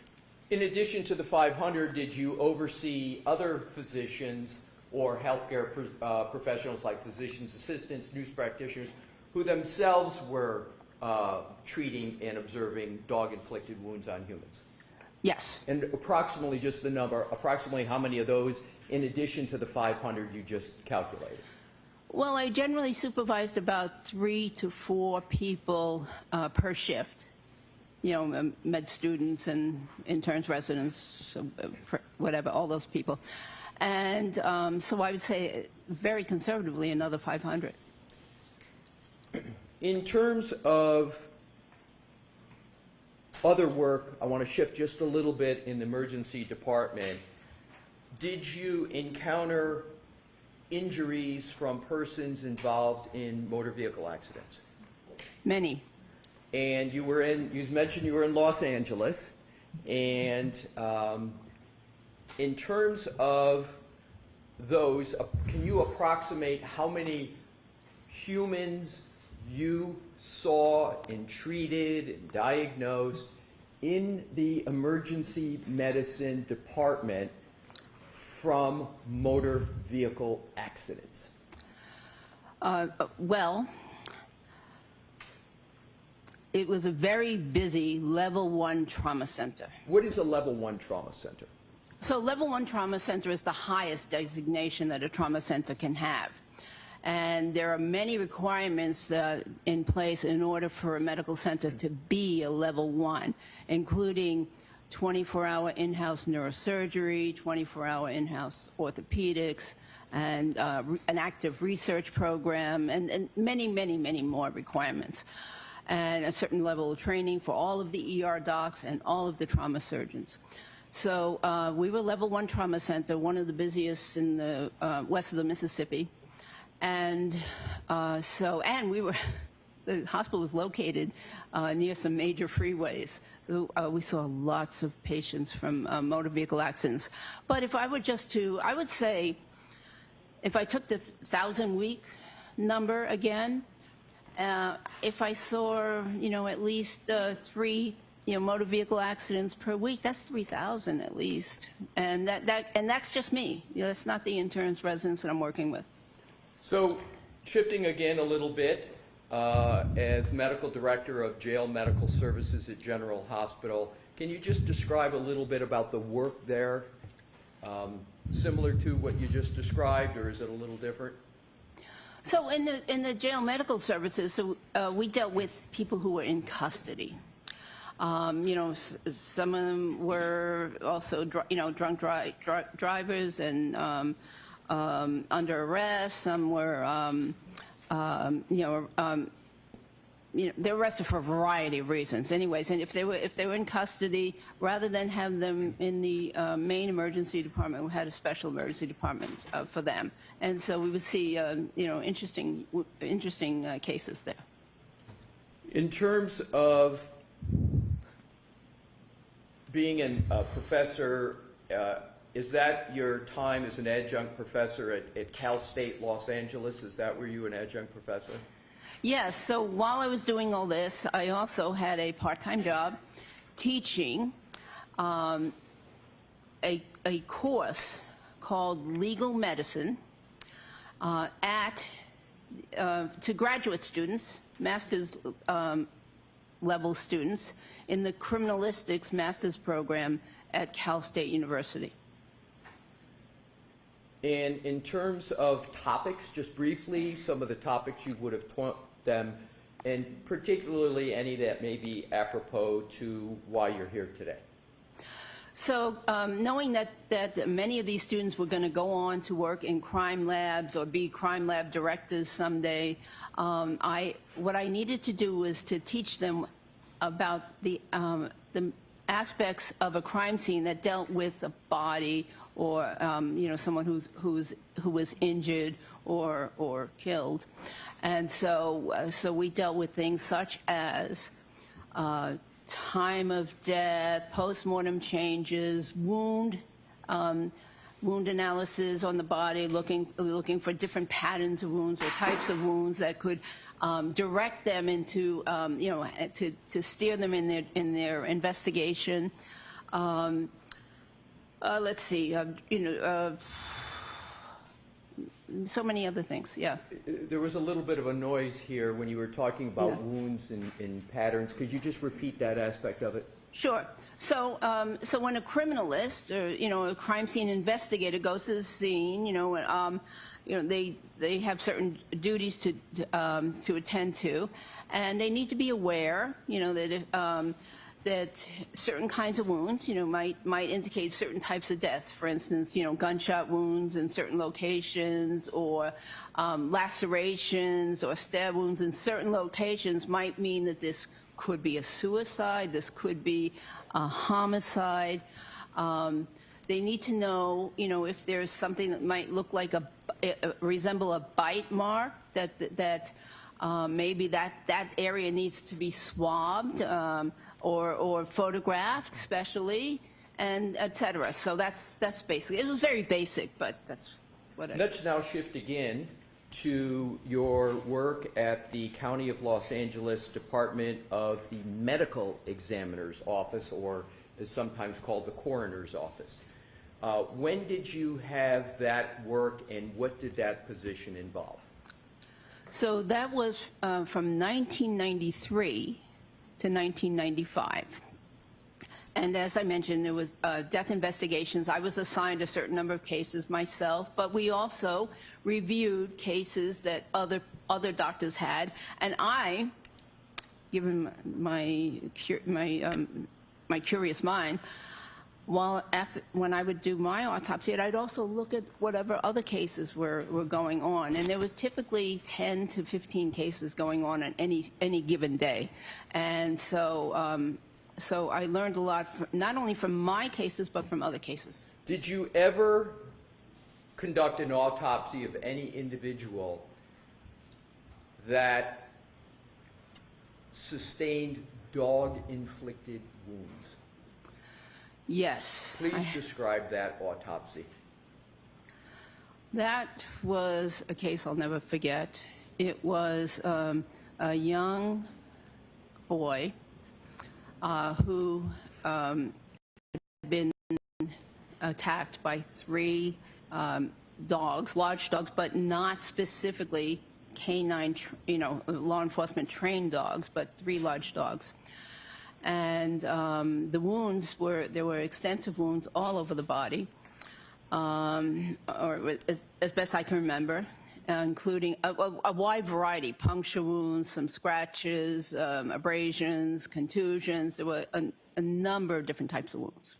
So let's now go, we talked about dogs and motor vehicles. I want to go back, please, to motor vehicles. Did you, as a forensic pathologist, did you ever conduct autopsies of decedents that were involved in motor vehicle accidents? Yes. Approximately how many? Hard to say. I'm not sure, really, but probably at least, motor vehicle accidents, probably at least 20 or 30. Did you conduct autopsies of victims of motor vehicle pedestrian incidents? Yes. Now, prior to working at the coroner's office, you worked at the jail emergency department at General Hospital that you described, right? Yes. And in that position, did you provide treatments to persons that suffered dog-inflicted injuries? Yes. And just approximately how many? And then we'll move on to the next topic. Approximately, personally myself, about 40, but I was involved I worked as part of a team, and so I think we saw probably about 60 of these severe dog bites. We're going to shift again to keep it moving. Have you authored or edited any publications on dog-inflicted injuries on humans? Yes. And what publications, please? So I was a co-author on 2 peer-review articles in major emergency medicine journals. One of them was describing the law enforcement dog bites, injury patterns, and another one was more focused on the management of the law enforcement dog bites. And did you, those are ones you co-authored, correct? Yes. Did you ever edit the work of others' articles or books as part of a peer review process? Yes. Describe that, please. Yes. I was asked to be a co-editor of a 2-volume series on forensic emergency medicine in a peer review article series. And one of the chapters in one of those issues was on was on bite wounds. It was written by Dr. Gerald Vale, V-A-L-E, and who is a renowned board-certified forensic odontologist. In terms of moving now from peer-reviewed articles you co-authored, peer-reviewed books and articles you edited, have you attended any seminars or talks or lectures on wound identification and or bite wounds? Yes. Just briefly describe a couple to give the jury a flavor of what those were. Well, there have been many lectures on wounds of all sorts. And in the emergency medicine program, of course, there were lectures on wounds from various types of animals and how to treat them. In the forensic arena and at some of the professional organizations, there were lectures or talks on wounds, and also there was a yearly talk on bite wounds given by Dr. Vale at the coroner's office. State perhaps the obvious. Have you had a lifelong interest in dogs and dog-inflicted wounds? Yes. And is that a professional and a personal interest? It's professional. Right, mostly professional, as you've described it. Let's now keep moving and go to another topic. Have you testified as an expert in court before? Yes. Is that in state and federal court? Yes. What topics have you testified to in state and federal court? Causes of death, wounds, child abuse, domestic violence, mostly causes of death. Have you testified as an expert regarding emergency medicine? Yes. Have you testified as an expert regarding forensic pathology? Yes. Have you been found to be qualified as an expert in each of those categories in the courts in the United States? Yes. Have you ever not been qualified to testify in any court in the United States? No. Have you ever testified as an expert regarding identifying dog-inflicted wounds on humans? No. And why not? Because prior to this case, because it's not a topic that comes up very often. So although it comes up often in your practice, in terms of whether it's an issue in court, is it, my understanding from your answer, it just doesn't come up that frequently? Correct. Are you aware of any other physician practitioner that would be testifying in court a lot on this topic, given what you just said about the infrequency of it coming up? No, I'm not.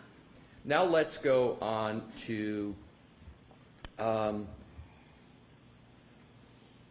what were in the last question on this line, give a general idea of the types of wounds that were at issue and whether there were any pattern wound issues in those cases that you've testified in court about? Well, many of them were stab wounds. Some were blunt force wounds from, from a variety of mechanisms, including, assaults or motor vehicle accidents again, a lot of wounds from accidents, and then, of course, gunshot wounds. Were those, the topics both living persons as well as deceased? Yes.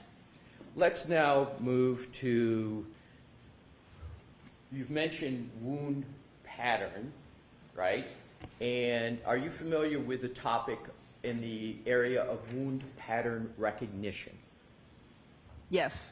Can you please describe for the jury what you mean by wound pattern recognition in your practice and from your experience? What is it generally, and we'll get to some more specifics as we go through. Well, generally, pattern recognition is very important in medicine. It's important in a lot of different fields of medicine, including radiology. They look for patterns on x-rays. Pathologists under a microscope looks for certain patterns to identify cancerous cells, for instance. So pattern recognition is very important. And then as a subset, wound pattern recognition is of course very important to physicians that deal with patients that come in from from the street, so to speak, from who may have been assaulted, may have been child abuse victims, may have been domestic violence, elder abuse, those kinds of victims, because sometimes it's important to, or you learn that what actually happened is not what the patient or the relative or the presenter said happened. And so you have to discern or figure out what happened in a case. And so you have to be able to identify certain patterns and regions of the body, for instance, where wounds are, in order to make that happen. And so it's very important. It's emphasized in emergency medicine. When you were in residency, were you taught wound pattern recognition methodologies? Yes. And is wound pattern recognition an area that you continue to learn and then gain experience from your over 30 years as emergency medicine physician? Yes, it was emphasized in both emergency medicine and forensic pathology, in both fields. Very important. Is wound pattern recognition a generally accepted methodology that is applied in the practice of medicine? Yes. And you've given a few examples of that pattern recognition methodology. Is that pattern recognition methodology generally accepted and discussed in the peer-reviewed medical literature? It is in certain articles, right. Yes. And we'll be getting to some of those. In terms of wound pattern recognition, just roughly how frequently in your experience as an emergency medicine physician did you have to exercise your skills in wound pattern recognition? I would say probably weekly, because I always questioned, what the patient was telling me, and did it fit? Did the story make sense? So I did it quite often. And was that particularly important in child abuse cases where you may not be getting the story and you'd have to look at wounds and make your own determination? Yes. Now let's go and slightly move on to a very similar topic as to whether you ever had to determine the source of the wound without any input from a patient. Oh, yes, many times. Many patients arrive to the emergency department unconscious. And that's one Yeah. example of others. And with regard to language barriers, did you ever encounter that as an obstacle to you understanding what may have happened and you therefore had to exercise your pattern recognition skills? Yes.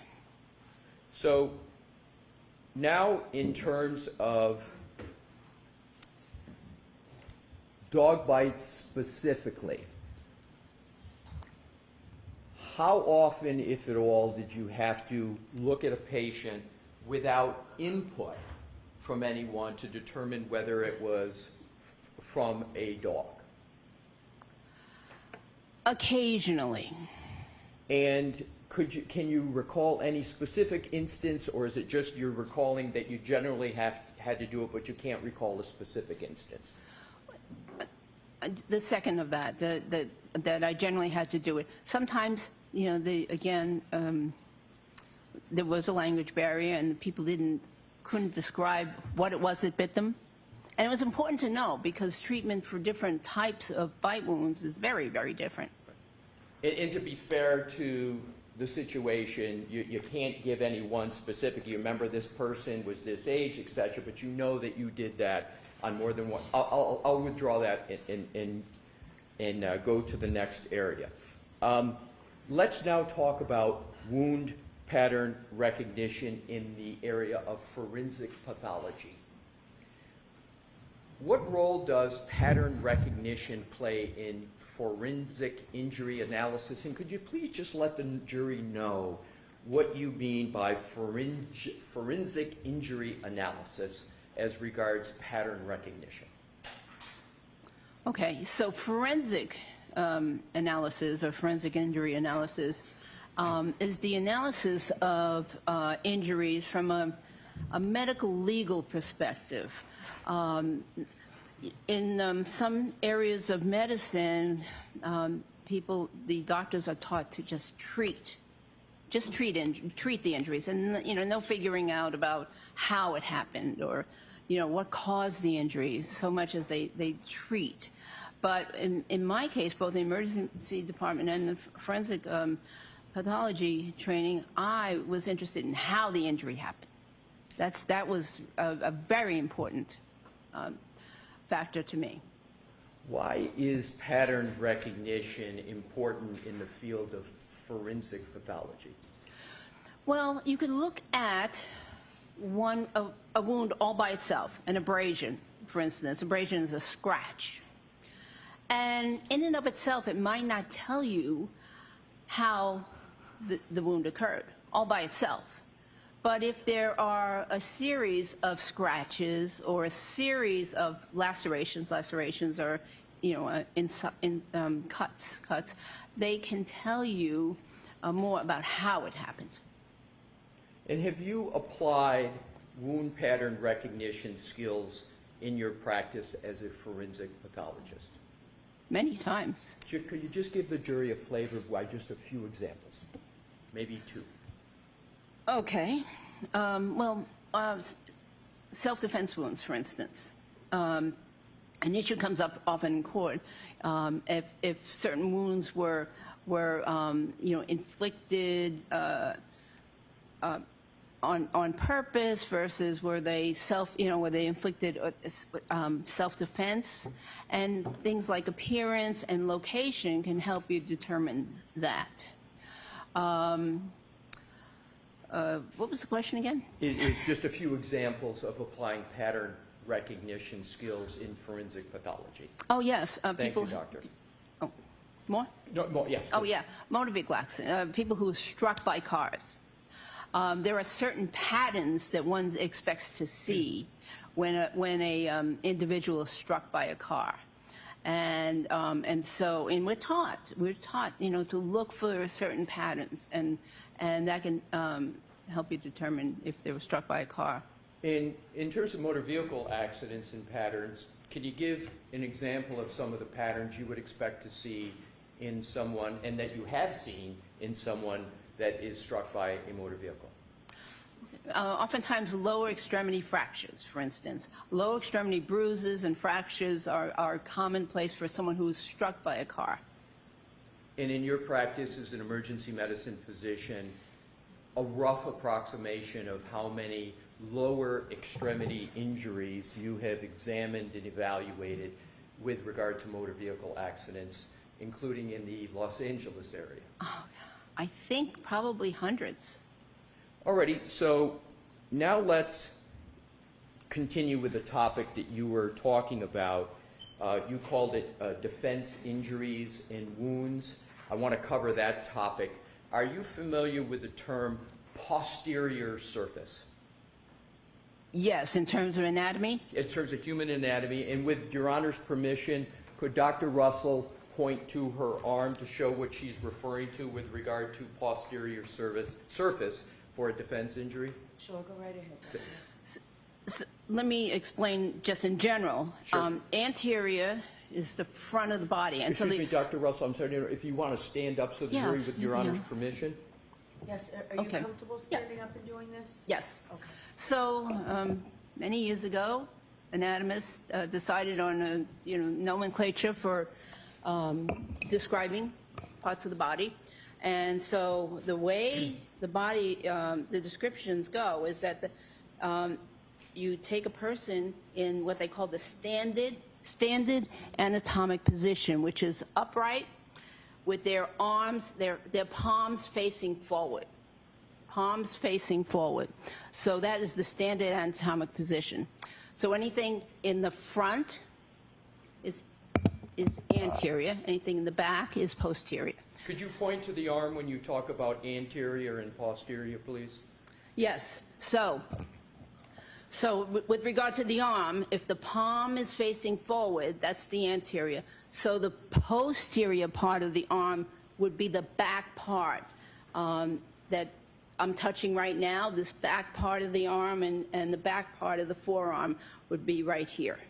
So that's the posterior of the arm. And what relation does the posterior of the arm have in determining whether or not a wound is a defensive wound? Well, oftentimes, when someone is being attacked, they will put their arm up to defend or protect their face, their neck, their chest, their vital organs, their vital parts of their body. So they put their arms up.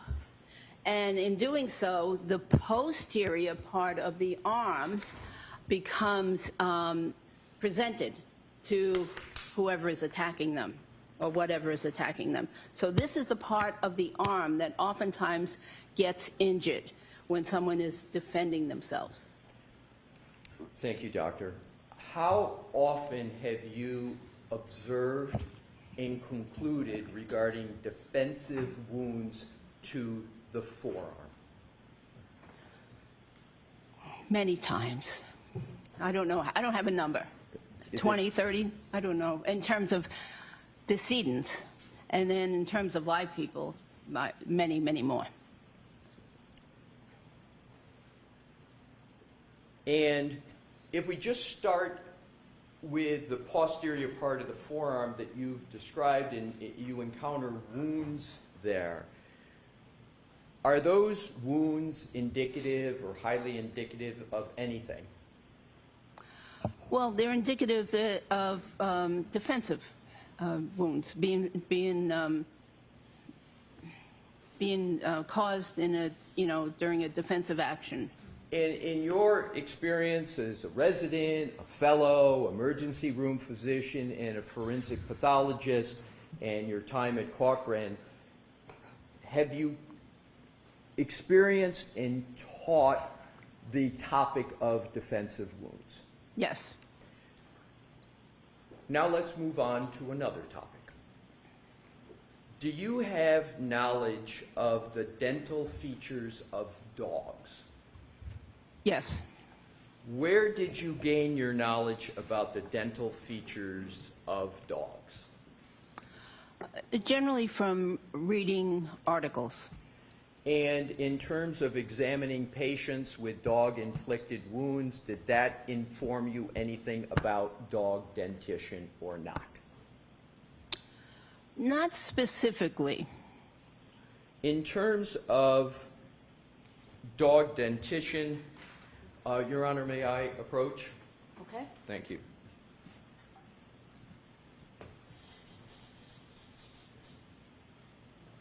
May I approach, Your Honor? Yes. Your Honor, may I have this depiction marked as an exhibit for identification? Okay. So, for ID? For ID only, yes. Exhibit 000 for identification.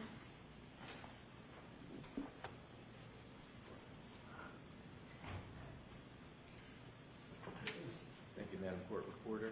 Your Honor, may I hand it to the witness? I'm handing you Dr. Russell, what has been marked for identification as 000 as in orange. Dr. Russell, do you recognize that depiction? Yes. What is it? This is a diagram of canine dental anatomy. And could you please, just for the jury, briefly describe dog dentition and what we mean by the term dentition? I think most know, but just for the record. So I believe dentition just means the teeth and the shape of the teeth and of the mouth of the animal or person. And what this diagram shows is that in general, dogs tend to have a triangular mouth, meaning it comes to a narrowing towards the front of the mouth. It shows how many teeth a normal dog will have, and what they look like. There are different kinds of teeth, just like humans have different kinds of teeth. And Your Honor, to assist the jury in the understanding of what Dr. Russell was speaking about, with Your Honor's permission, could we publish this as a chalk for the jury? Is there any objection? None, thank you. Okay. Sure, go right ahead. Thank Mr. you, Your Russell. Honor. And will enlarge Mr. Woke the Dr. Russell, where would you like to start with regard to this, just to give the jury a brief discussion of dog dentition? Which part of this should we zoom in on? I think the lower half around the triangular upper and lower jaws, right there. Right there? Very Yeah. good. And Mr. Woke, if you could just, to start with, pull it down just so we can see the headings, and more importantly, the jury can see the headings of those two diagrams that Dr. Russell has pointed out. Yes, and just enlarge that. Can you read what's on the left and what's on the right? It's slightly blurry. It's slightly blurry. Mandible, lower jaw, maxilla, upper jaw? Yes, I got can that read it. right? Alrighty. So if we could then just reduce it back down so it's a little bit so that it's not distorted. And then Dr. Russell, if you could just talk about it. And before we do that, I think it would be helpful, Dr. Russell, we can go to the depiction up above just to get the overall picture up above there of the dog. All right. Is that that's an overall picture, correct? Do you want to point out anything generally on that picture? I don't have a pointer, but generally it's a side view, and it shows and it's a skeletal view, so there's no skin, and it shows that there are some prominent teeth. They're called the canine teeth, and then there are some smaller teeth in front of that. Excuse me if I couldn't interrupt. Pardon my interruption. Yes. I'm just going to try to locate in the courtroom a pointer, Your Honor. If There's nothing on that, Dr. Harrison? I've got one where I may approach. If there's one, I'm with. No. Yeah, I didn't see it. May I approach, Your Honor? Thank you. Here, Dr. Russell. Hopefully Okay. that will work for you. Thank you. Excuse me. Okay, so this is a side view, and it shows many teeth, and and this is a skeletal view, obviously, and it shows these prominent teeth, which are called the canine teeth. Humans also have canine teeth, and ours are not quite as prominent. And then there are some teeth in front of that, which are called incisors. So that's the overview. Right. And just to put this in context, we are looking at this and talking about dogs.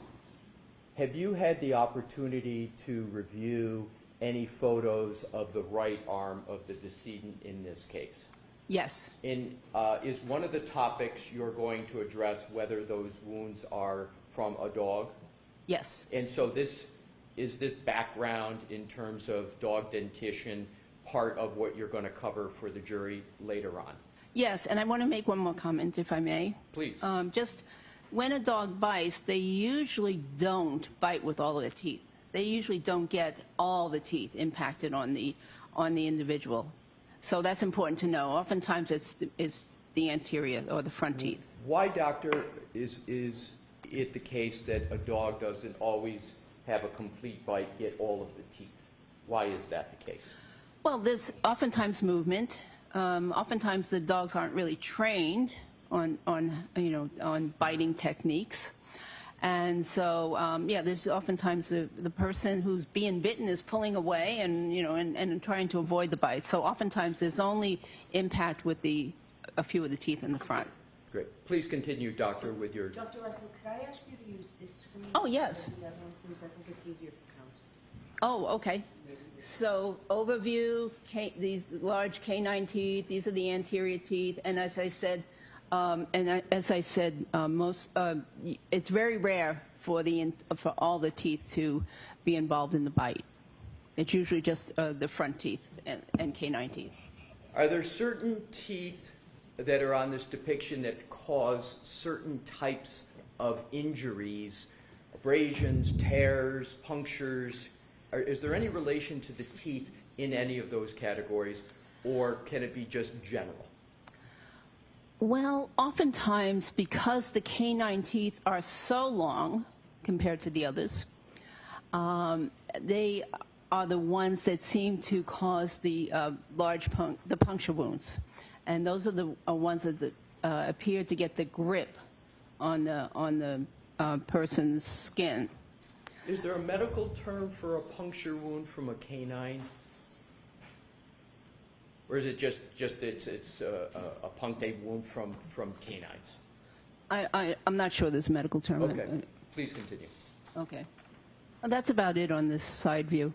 And is there any other view on this exhibit that you would like to discuss with the jury? Well, I was going to show that it's triangular. Again, here the upper and lower jaws. Yeah, they tend to be somewhat triangular. Is that also sometimes the shape referred to as an hourglass, or is it triangular, or you prefer triangular? I've heard it referred to as hourglass. I don't see an hourglass, but yeah, maybe in some dog breeds, because all the different dog breeds have different shapes of their mouths.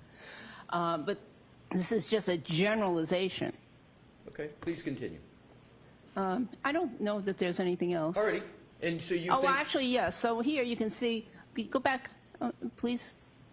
So here you can see, again, the canines, and it's oftentimes this is the upper jaw, the maxilla jaw. It's oftentimes these teeth that do the impacting. I'm sorry, I didn't hear you say it's often these teeth that what? That do the impact. The upper jaw is oftentimes the part that actually makes contact with the skin. That's all. Thank you. We can take that down. Mr. Wolf, thank you, Your Honor. Now let's go to dog-inflicted injuries on humans generally. What type of injuries to humans can be caused by dog-inflicted bites?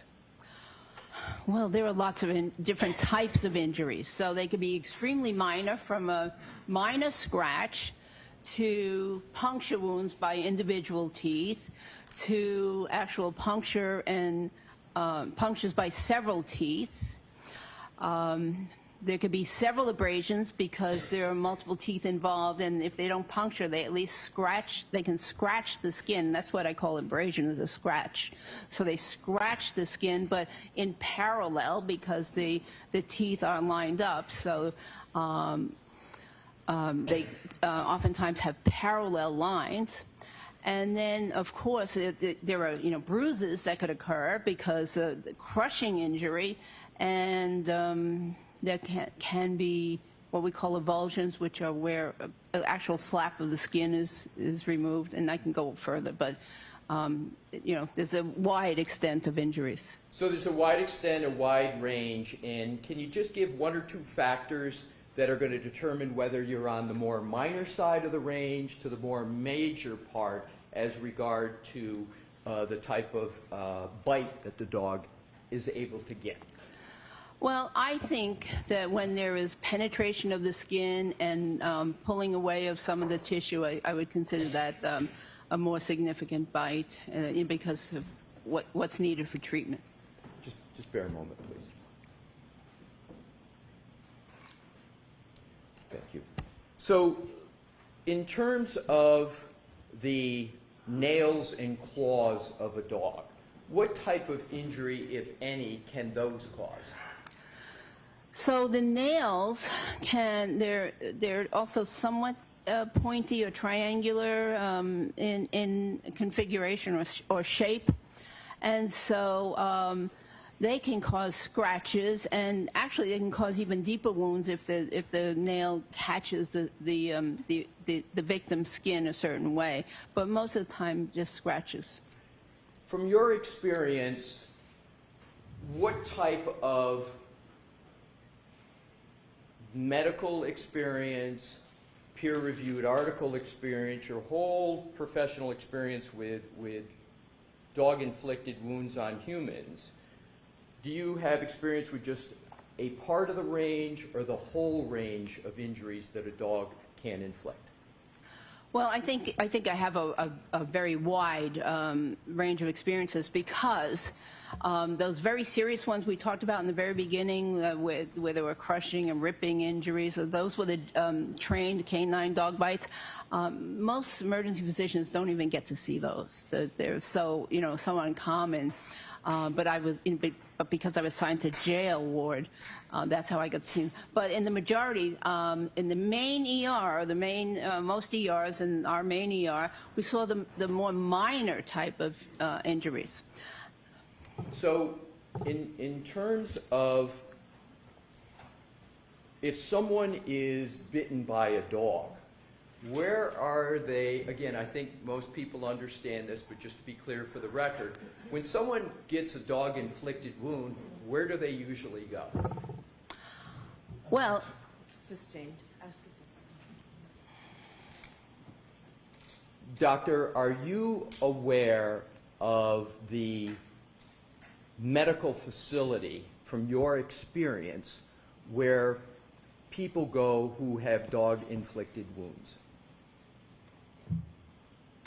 well, if they feel like they need medical care, they will either go to a family doctor or most likely the emergency department, because the emergency department is where the resources are, the people that with the experience. They go to the emergency department in general. From your experience, for people in your literature review and authoring of documents, do people with dog-inflicted wounds go to a veterinarian for treatment? I'll let you answer it. Not from my experience. All right, now let's move to another category, and to keep this moving along. How did you initially become involved in this case? Well, very interesting. I live in Los Angeles, and I saw something in the Boston Globe about this case, but I really didn't pay much attention to it. And then eventually I saw or heard something, because I'm not from this part of Massachusetts. I'm from a different part of Massachusetts. So anyways, eventually I heard or saw something about there being an issue with some possible dog-inflicted injuries versus maybe car-inflicted injuries. So that got my attention. I thought, that's interesting. And so that's how I initially became aware of the case. Let's talk about the Boston Globe. How is a person from Los Angeles reading the Boston Globe, and Well, why? That's Is a it very, like a one-time thing, or why is it you're reading the Boston Globe? you know, I had a subscription. I would, you know, not always read it. I lived in Massachusetts. I went to school in Massachusetts. I worked in Massachusetts as a police officer. So I have some interest in Massachusetts, but none of that was in this geographic area. It was all north of Boston. So that was the area I mostly paid attention to. Did you reach out to anyone after reading that article? And what do you recall from the article in the Boston Globe, if anything? I'm going to sustain that objection. Did you reach out to anyone after having read something in the Boston Globe? Yes, again, I thought the question was interesting. Objection. I'll let that stand, but just answer Mr. Alessi's Yes, question, please. yes, I did. Go ahead. Amy. Okay. Yes, I reached out to one of the DAs in Los Angeles County. And at that point, what, if anything, did you know about this case? I didn't know much. I just knew what I mentioned, and I knew that the decedent was a police officer, had been a police officer, and that interested me also because I was a police officer. Please keep your voice up, Dr. Russell. I said that interested me also because I had been a police officer at the time. Go ahead. So that's about all I knew, really. Right. So, did you know anything about what the prosecution was claiming or the defense was claiming at all? Did you know anything? Objection. Sustain. What did you know, if anything, about the case? I'm going to see its eyebrow really quickly on this.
Moment, Your Honor.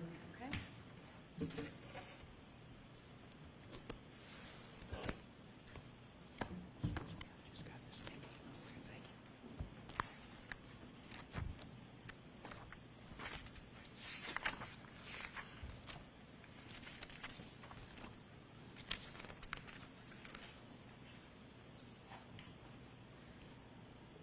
Doctor, in terms of, Mr. Wolk, if we could please, and Your Honor, may we publish what is already in evidence, which is Exhibit 167? Okay.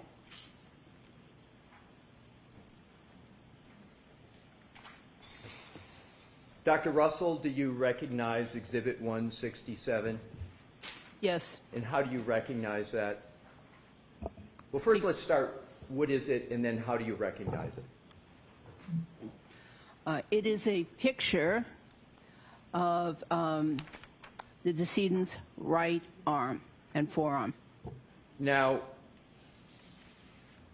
without stating what it is, have you been able to form an opinion as to the source and nature of the wounds that are depicted in that exhibit? Yes. Now, in terms of the next area, can you describe for the jury what method you used in forming your opinion without yet stating what your opinion is? Well, I used pattern recognition and differential diagnosis. So let's start with wound pattern recognition. Is that the wound pattern recognition you've been discussing up to this point in your testimony? Yes. And did I hear you use the phrase differential diagnosis? Yes. Please tell the jury what you mean by the term differential diagnosis as a physician, emergency medicine physician and forensic pathologist. So when a patient, when a physician sees a patient and, or, an Imogen's case, and is attempting to make a diagnosis, it's very important that not only do they consider what they believe is the obvious, but also in their mind go through other possible diagnoses and determine if they can rule them out, so to speak. If they can rule them in, rule them out, so that they are not just focused on one thing, but they've actually given consideration to other conditions that may be causing whatever it is that they see. So, Mr. Wolk, if you could take that, we're going to come back to this back and forth, but I'd like to have it taken down until we do have the need to, and if we could have the lights go back on, Your Honor. Thank you. So, does applying a differential diagnosis, well, let me start out. Do you understand what confirmation bias is? I believe so. Yes. And does differential diagnosis assist or not assist in avoiding confirmation bias? I believe it assists in avoiding confirmation bias. So, in terms of differential diagnosis, did you apply that concept in the beginning of your analysis of this case? Yes. How did you apply differential diagnosis to, among other things, avoid confirmation bias in this case? Well, in my mind, I went through other possible things or causes of wounds on an arm, and what they would look like, and the configuration, the patterns, etc.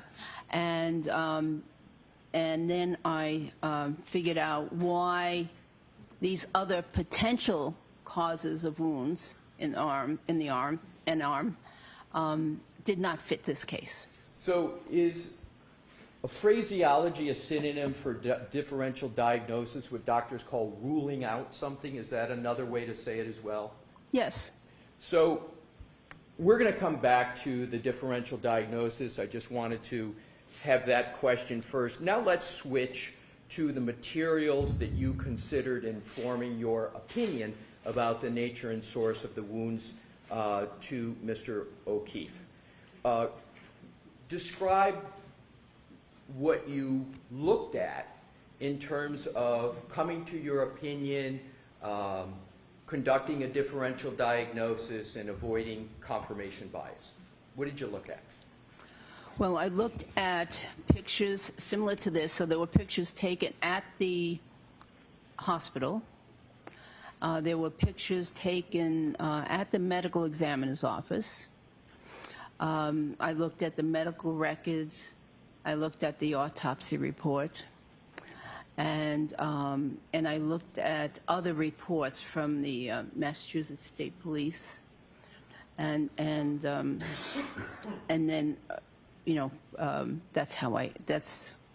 those are some of the things I looked at. Did you look at any photographs, including of clothing? Of what? Clothing? Oh, yeah, clothing. Clothing, of course. What clothing did you look at? So there was a shirt, like a hoodie shirt that I looked at that had many defects in it. And when you say defects, what do you mean by defects? Is there a more layperson's term? Holes? Thank you.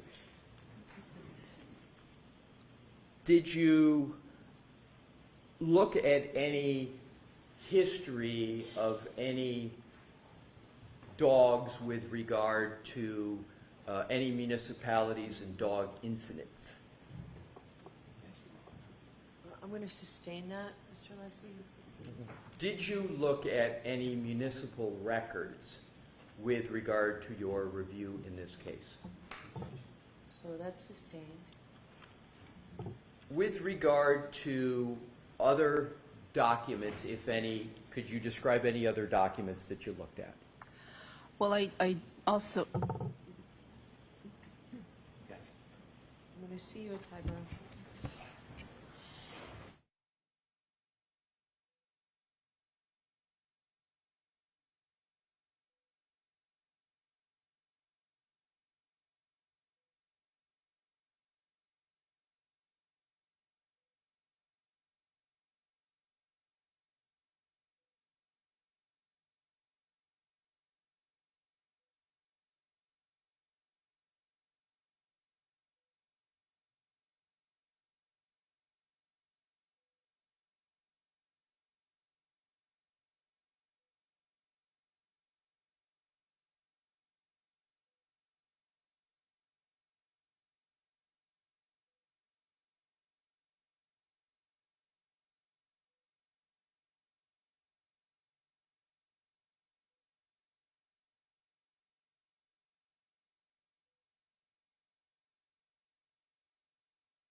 at 1 o'clock, and then today we'll give you an hour for lunch, okay?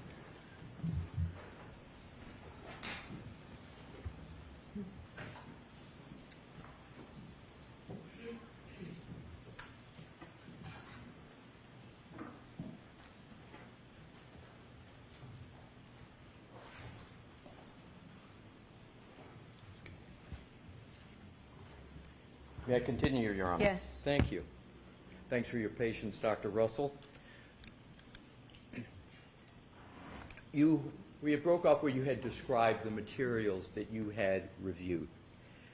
Based on your, and Mr. Wolk, if we could please put the exhibit that we just had, and with your Honor's permission, republish it. Thank you. Based on your review of all the materials that you had described and your experience that you had described, without stating it, were you able to come to any conclusions or opinions about the source and nature of the injuries that you see depicted on that exhibit? Yes. And what is your opinion and conclusion concerning those injuries? Those wounds were inflicted as the result of a dog attack. I'm sorry, I didn't hear you. Can you speak a little louder? They were inflicted as the result of a dog attack. And how did you form that opinion? Just describe your thought process to the jury. Well, there are multiple groupings of wounds. Do you have the pointer? I there? do. Let's see. And if you could use the screen that Her Honor has requested. So there are multiple groupings of wounds right here. Here's one on the what I'll consider the upper arm, which is above the elbow. Here's another grouping. Here's an interesting complex grouping at the elbow. These are all at the posterior surface of the arm. And there's another grouping down here on the forearm. These multiple groupings are patterns. And they are, in my opinion, were inflicted by the teeth and claws of a dog. We've discussed previously pattern recognition skills and methodology, and you just mentioned the word pattern here. Can you elaborate on what you mean by pattern with regard to this exhibit? So there are groupings, and one can see that these wounds are going essentially in the same direction. They are oriented in the same way almost from the inner, close to the inner surface of the arm or the anterior surface towards the posterior surface. What is the arm. significance, if any, of that orientation you just described? So what that gives me direction, and that tells me that the dog's teeth were over here. Over here. The dog is over on this side of the arm, and the teeth started their punctures or their injuries over here, and through either the action of the dog or a combination of the action of the dog and the action of the decedent pulling away, or the victim pulling away, the teeth made these abrasions in this direction, from here down to here. And then here it's very complex because of the bending of the elbow. We don't know the exact configuration of what this elbow was in the arm. Was it fully extended, meaning it's fully stretched out, or was it partially bent? Was it fully bent? We don't know. But in addition to the pulling away movement, there's also the bending movement. So that one is even a little bit more complex. And of course, there are some additional marks down here and some possible bruising down here, punctate marks down here, which may represent the lower teeth. If we could just stop at that area, have you observed in your experience what you call that complex area pattern? Have you seen that before? Not that exact pattern, no. But have you seen any that is similar to it? I've seen some characteristics of these patterns before, Right. yes. And it is the appropriate methodology to zero in on one section, or is the appropriate pattern methodology to look at all the wounds and then reach a conclusion? The second, to look at all the wounds. And Okay, could you so- please describe? Why don't we take our recess, Okay, Your Honor. okay? Thank you. Court, all right, please. Juris, close your notebooks and follow me. Goodbye.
Back in session, you may be seated.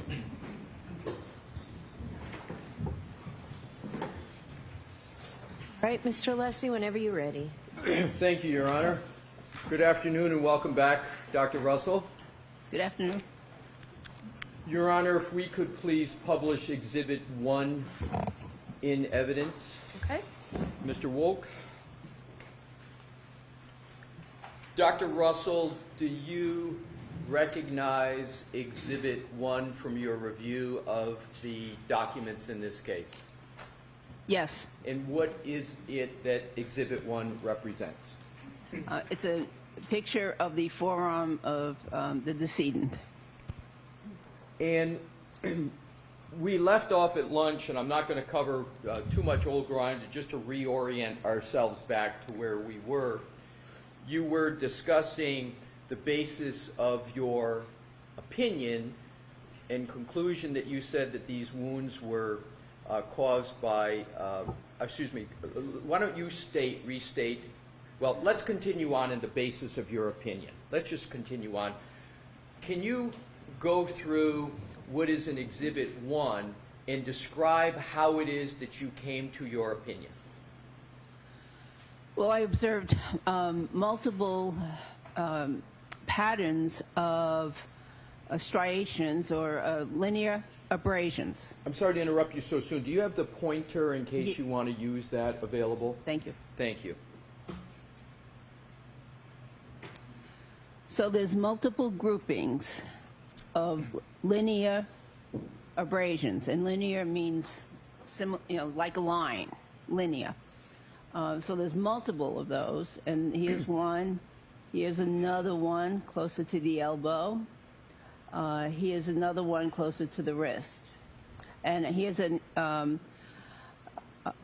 another array of linear abrasions near the elbow.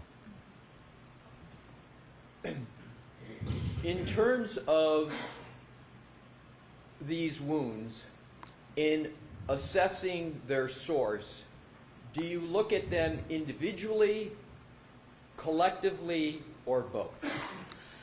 Both. I look at them individually, and then I put them in context of how they relate to one another.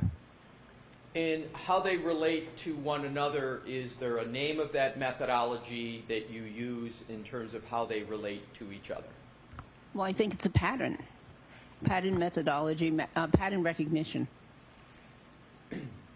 And what pattern is it that you see here with regard to all of these wounds on the right arm? Well, I see multiple linear groupings together in a area from the mid-arm to the mid-forearm. Is there any analysis of direction that is involved in your analysis? Yes. What is it? I believe that these wounds were initiated closer to the anterior surface or the front of the forearm. I'm sorry, Dr. Russell, to interrupt you, but there's a fan back here which I can hear, but if you could just keep your voice up, that would be great for me. Yes, I believe they all started closer to the anterior or front portion of the arm. Like they started up here, up here, and the direction is towards the posterior portion of the arm. Now, if we could just go back briefly, I want you to do a comparison. If we could go back, Your Honor, please, back to Exhibit 157 that we had up earlier. Okay. I'm sorry, 167. As between 167 and 1, which one is closer in time to when Mr. O'Keefe was located? The previous one. All right, so let's go back to the previous one. So that one is closer in time to when Mr. O'Keefe was located on January 29 of 2022, correct? Yes. And So January 29, 2022, if we can go back to Exhibit 157, or 67, excuse me, 167, can you tell when this picture was taken from the depiction? Well, it says January 31st. Okay, so is that the basis for you saying that the Exhibit 1 was closer in time to when Mr. O'Keefe was located? Yes. All right, so I want to do another comparison, have you do another comparison of the two. If you can look at what is depicted in Exhibit 167, and now go back to 1 and see if you see any differences at all as to what's depicted. Do you see any differences with regard to the wounds on the arm, or the arm just in general? Let's go back to, see that now, let's go back to 167. Well, the coloration of the photograph is slightly different. And what do you mean, the coloration? Well, the skin tones here are more yellow than they are in the previous photograph. And what, And- I'm sorry, what is, do you have a conclusion as to why there is a difference in skin tone in this exhibit compared to Exhibit 1? Well, it could just be technique, lighting technique. I do see some lividity on the chest, postmortem lividity, and that's what that means is pooling of the blood, which happens after death. Can you explain to the jury what lividity is? Yes. So, blood follows the laws of gravity, and the blood will settle to the dependent parts of the body. In this case, the body, the body of Mr. O'Keefe is horizontal, and so the blood is going to settle from the top of the chest, which would probably be up here somewhere, down towards the back, which would be the inferior portion of the chest in that position.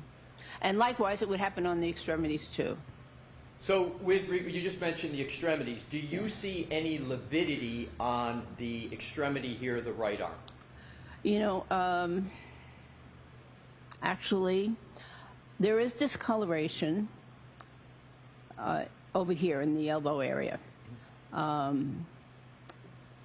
do see some lividity. Okay, so there's several areas of lividity on the arm. I'm sorry. There's some right here. This redness right here in the near the wrist. I believe that that's postmortem lividity. I believe that this redness in here near the elbow is also postmortem lividity, and yeah, that's what I believe. Okay. That's postmortem lividity. And again, lividity is that you said something that sets in after time, after death? Yes, it's the pooling of blood. Is there, with regard to this depiction, do you see any bruising with regard to that elbow? You know, I think that initially, earlier this morning, with the lighting, I may have said that this was bruising, but now as I think about it, and I see all this other lividity here, lividity over here, I believe that's postmortem lividity. And if we could go back to Exhibit 1, and you said this is the one that's closer in time to when Mr. O'Keefe was located, do you see any lividity or bruising with regard to that photo? I don't see any definite bruising. I do see some discoloration up here near the shoulder. I'm not sure if that's postmortem lividity or not. It could be early postmortem lividity. Okay. So if we could, thank you, Mr. Woe, can we take that depiction down for the moment? What I'd like to do is to, and we'll come back to that. If we could have the lights back on, please. Thank you.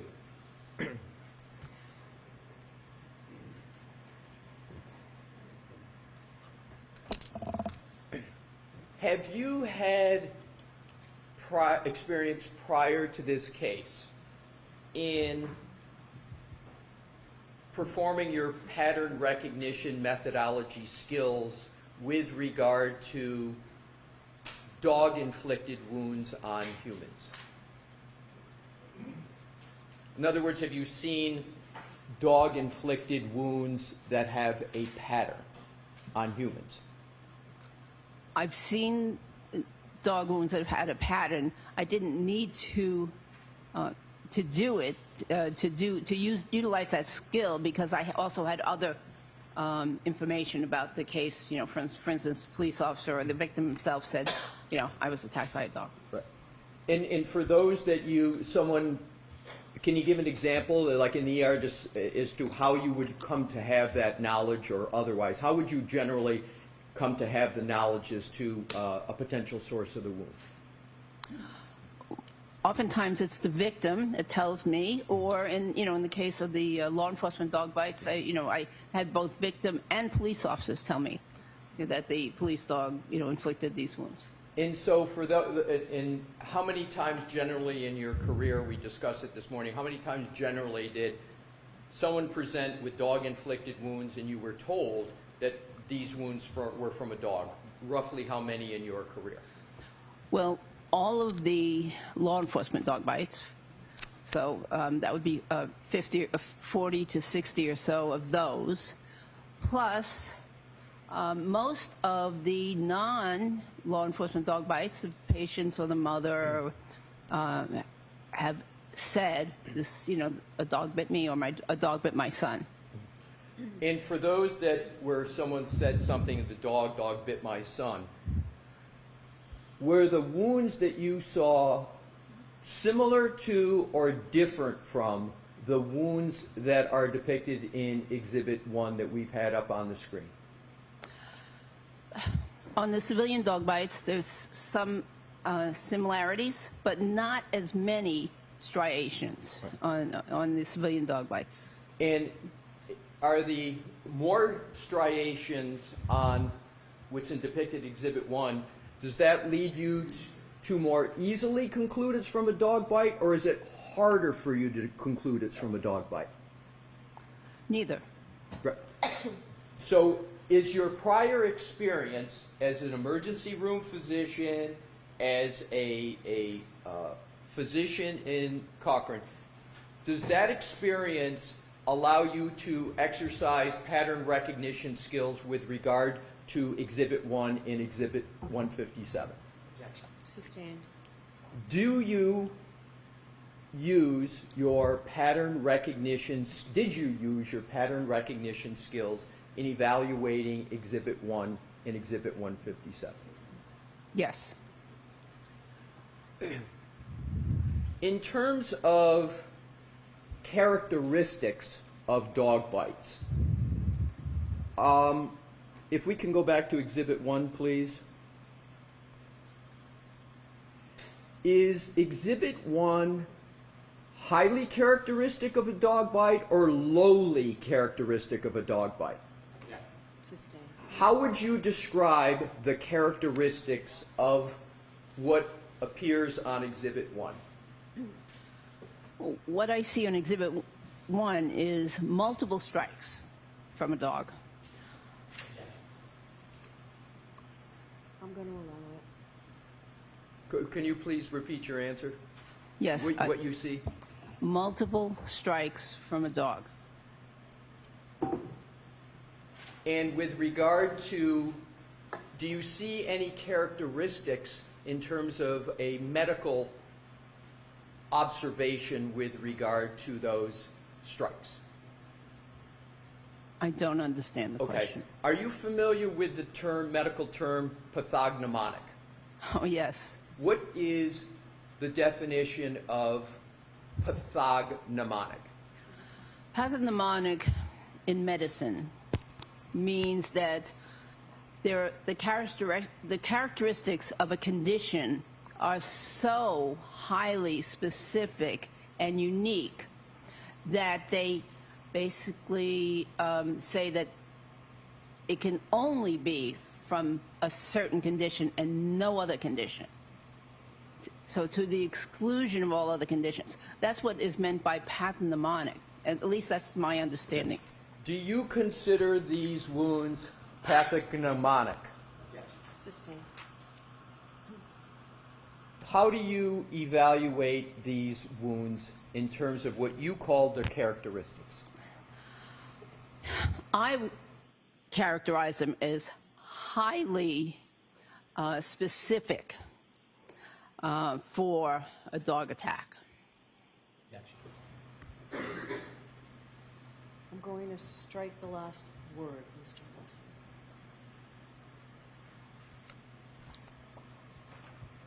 In terms of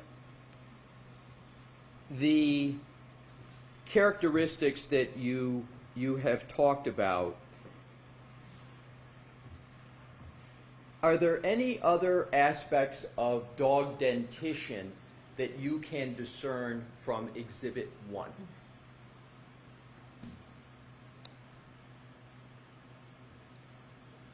I don't understand the question. You mentioned earlier when we had the dog dentition exhibit up, you mentioned an arch. Is there any aspect of Exhibit 1 that concerns an arch? Yes. There is, in my opinion, an arch-like structure right here towards the lower part of the forearm, towards the wrist, suggesting that this here is made from the very front teeth of the dog. Now, when one looks at these injuries or wounds, one has to remember that, number one, this is not a mannequin. This is a person whose skin is somewhat elastic, whose skin will slide over the underlying bones, and so therefore some of the wounds may have been created by the exact same teeth, for instance, but look differently, depending on the part of the anatomy, the elasticity of the skin, also depending on things like if there was clothing or something in between the teeth and the skin. So one has to consider and also there may be motion motion effects. The living victim could have been pulling away from the dog. The dog could have been, pulling or jumping and only catching a glimpse, a little slight bit of the skin with his teeth. So there's a lot of movement and things that one has to consider when an injury is inflicted on a body. Objection, move to strike. I'm going to strike that. Can we approach, Your Honor? Sure.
May I, Your Honor? Yes. Thank you. If we could put the Exhibit 1 back up on the screen, please, Mr. Wolt. Dr. Russell, is what's depicted on the screen one dog bite or more than one dog bite? Ask it differently, Mr. Leslie. Dr. Russell, can you determine from this depiction, how do you evaluate this depiction with regard to dog bites?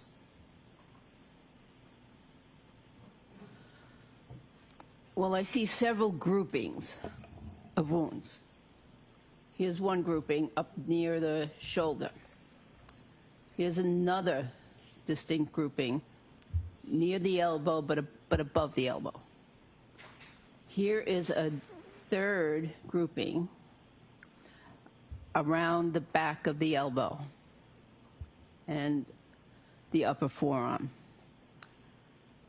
Here's some additional marks. I think they're separate, but I don't know exactly if they are separate dog bites or scratches. And then there's another grouping around the posterior forearm near the wrist. So 1, 2, 3, 4. There's at least 4 different types of either bites or combination bite and claw marks. You mentioned claw marks.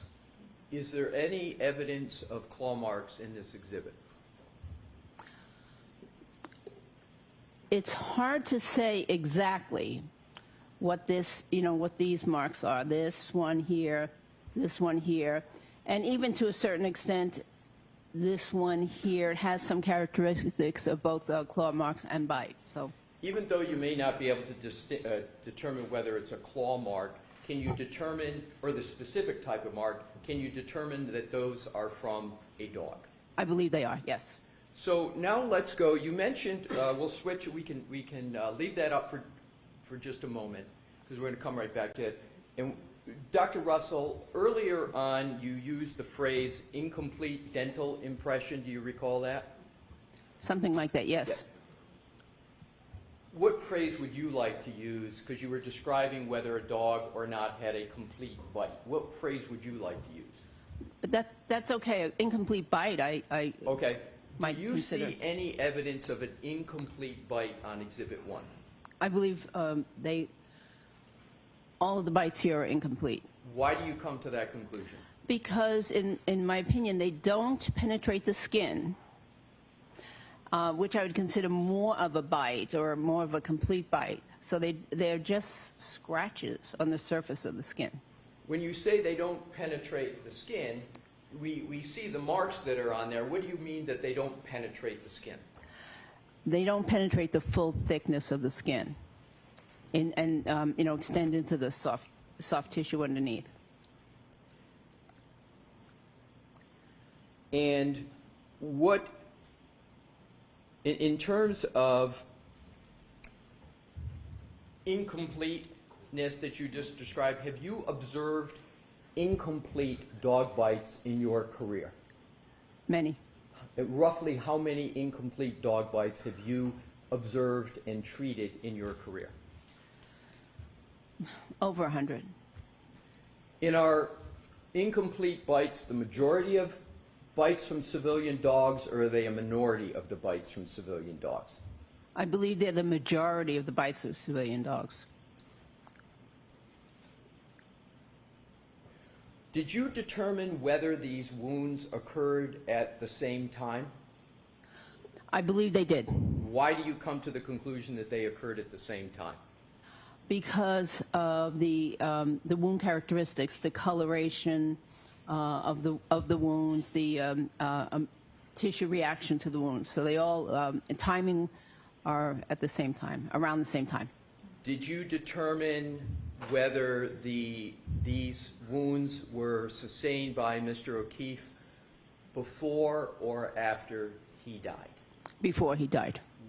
How do you reach the conclusion that these wounds were suffered by Mr. O'Keefe before he died? Because they have what we call a vital reaction So there is an ever so slight vital reaction or inflammation around the edges of the wounds. And so that determines that, that supports the fact that they were inflicted during life.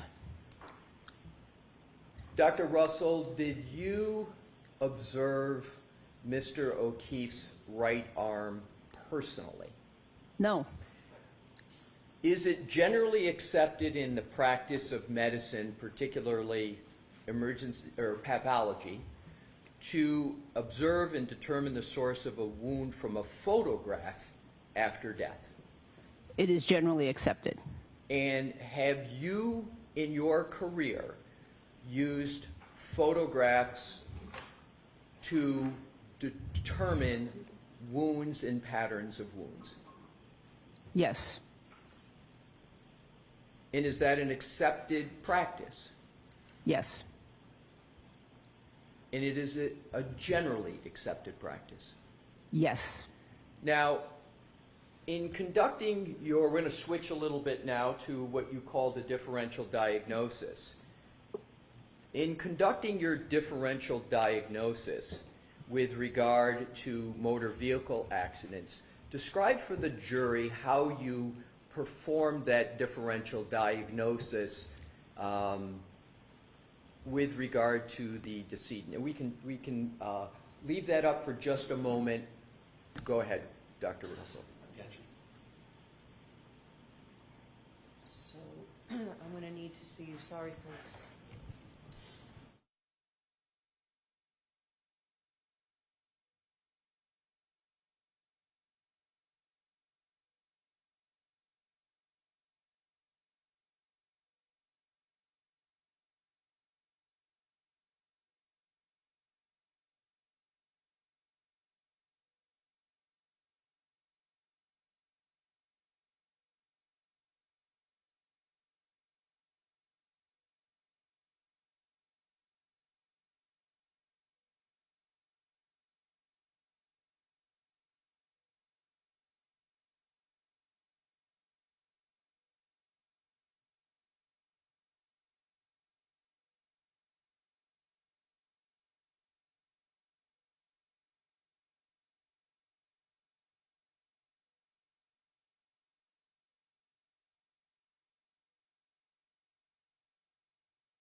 May I proceed, Your Honor? Yes.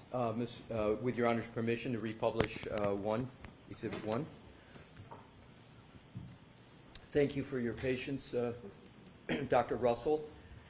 Is what the wounds you see on Exhibit 1 consistent or inconsistent with what you have seen from your experience with regard to motor vehicle accident victims? Inconsistent.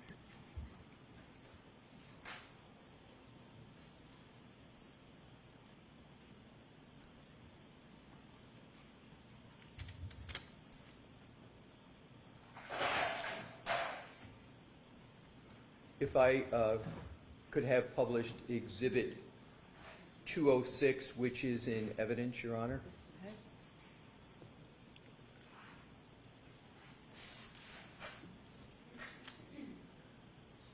Do you recognize Exhibit 206? Yes. Did you review that as part of any report in this case? Yes.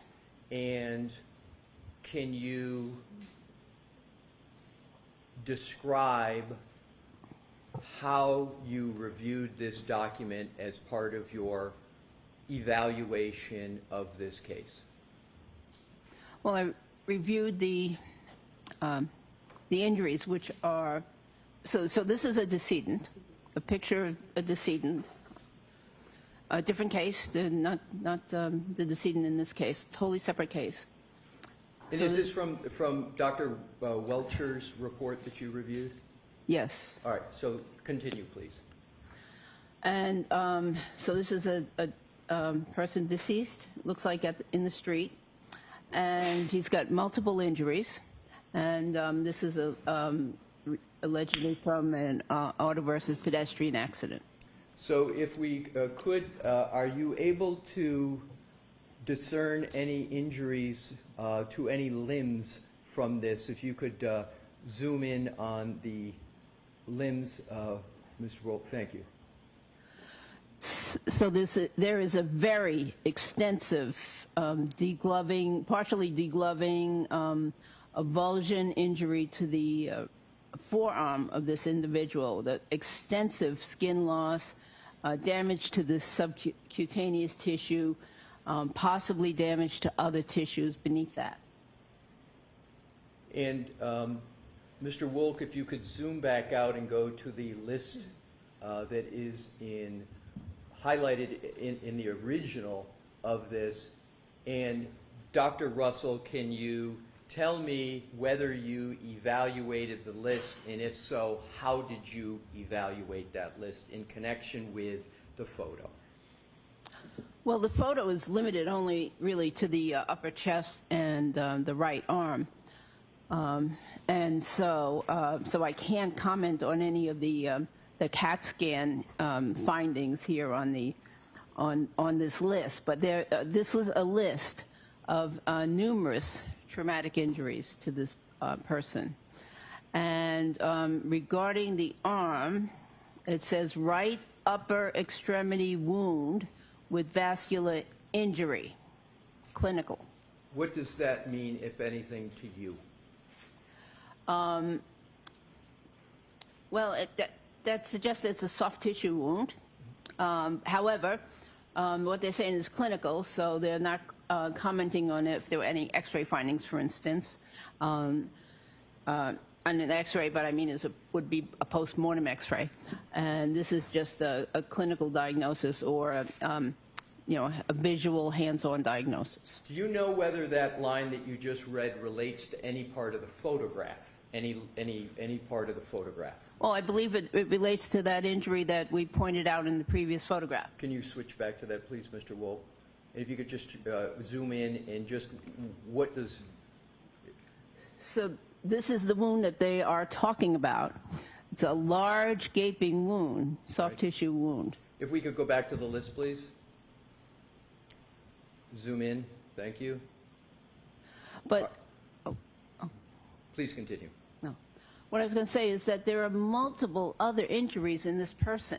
Multiple serious, significant injuries, subdural hemorrhage, subarachnoid hemorrhage, intraventricular hemorrhage, liver laceration, pneumothorax, that's blood and air in the chest cavity outside of the lungs. So it's in an area where it shouldn't be. This person had numerous injuries. Are you able to compare these injuries and that photo in this Exhibit 206, and did you compare them to your review of the autopsy report and other medical records of Mr. O'Keefe? Sustained.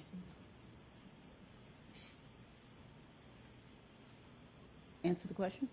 Oh. Okay. You can take that down. From your review, did Mr. O'Keefe sustain any liver laceration? No. Did Mr. O'Keefe sustain any gaping, as you called it, lacerations to the right forearm? No. Did Mr. O'Keefe sustain any pneumothorax injuries that you were describing with regard to 206? No pneumothorax.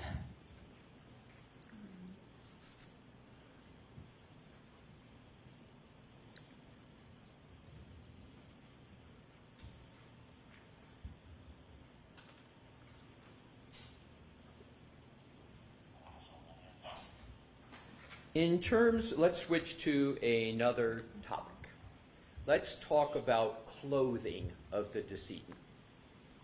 In forming your opinion, did you consider Mr. O'Keefe's clothing in relation to his wounds? Yes. If we could, Your Honor, have Exhibit 150 in evidence published. Okay. Do you recognize what's depicted in Exhibit 150? Yes. And what is it? It's a picture of part of the hoodie, sweatshirt or shirt that Mr. O'Keefe was wearing at the time. And wearing when? At the time of his death. And did you evaluate this photo as part of your review of the autopsy report? Yes. And we're going to come back to this. If we could please switch to, Your Honor, 147C in evidence. Okay. Thank you. And what is 147C? So this is a close-up of the sleeve of that shirt that we just saw on the previous image. And there's a hole or defect here in the sleeve, which I'm circling with the pointer. And there's a label that labels it number 1. And so I see this hole that is rather round and appears to have some fabric coming out of the hole towards the exterior of the jacket or the shirt. Did you attribute any significance to the shape of the wound, and if so, what significance? The shape of the hole, yes. So it's rounded. I actually attributed a lot of significance to that. Describe a lot of significance that you attributed to this hole. Well, I believe that this hole was made by a canine tooth, and with the tooth going into the shirt, reaching the skin, and then coming out of the shirt, pulling out some fabric with it. And we'll come back to this. If we could, Mr. Wolk, go to 147D as in David that's in evidence. Do you recognize this photo? Yes. What is it? A round hole in the shirt, again with some fabric fibers pointing towards the outside of the shirt. Is this the same hole that we just saw on 147C or a different hole? Could we go back?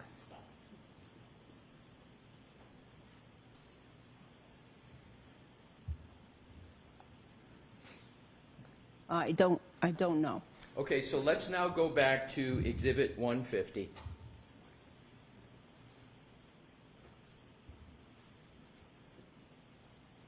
what significance, if any, do you give to the various triangles that are on the hoodie? Could you describe to the jury what those are and what's their purpose? So the triangles are labels that were placed by either the police or the crime lab or someone, and the point of the triangle generally is pointing towards a hole in the shirt. As you can see, there are multiple ones here, and I want to make sure that you don't confuse it with this rather large defect, which is caused by something else. So let's start with each one, and we'll go through these quickly. Let's start and zoom in on number 1. What did you conclude about the source of that hole in the hoodie? Sustained. Did you evaluate what is depicted as number 1 in that slide as part of your review? Yes. And what was your evaluation? Sustained. Let's go back and zoom out.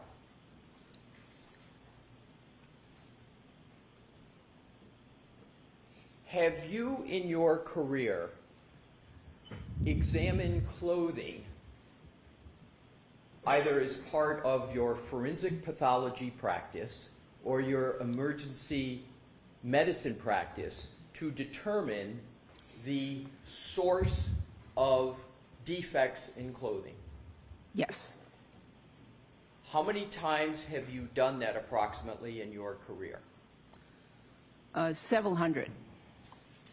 And have you, those several hundred times, have you ever had to reach a conclusion as to whether there was any connection between defects in clothing and wounds to humans?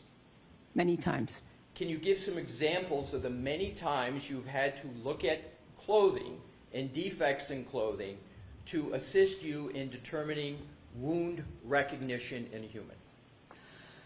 Yes. So let me clarify. It's mostly used in forensic pathology, not so much in emergency medicine. The clothing and the cause of the wound is as important as in emergency medicine as the treatment of the wound. But in forensic pathology, it's a key component to any examination where you think that it was an unnatural death. So, so I've done it in gunshot wounds, in stab wounds, multiple times. Looking at the defects, looking at the direction of the, of what I think the bullet, bullet track was, determining entry and exit wounds. In stab wounds, I've utilized them to help determine offensive and defensive wounds or injuries. So yes, many times. Have you ever performed that analysis? You mentioned, testified earlier, 500 to 1,000 evaluations of dog-inflicted wounds on humans. Have you ever performed the analysis of defects in clothing and compared them to wounds on humans in the context of dog-inflicted wounds on humans? I don't think so. Perhaps in that one trial case. Well, yes. So in terms of, have there been any instances of doing that in your career? Have you done that at all in your career? Maybe that one trial case. All right. So let's go now to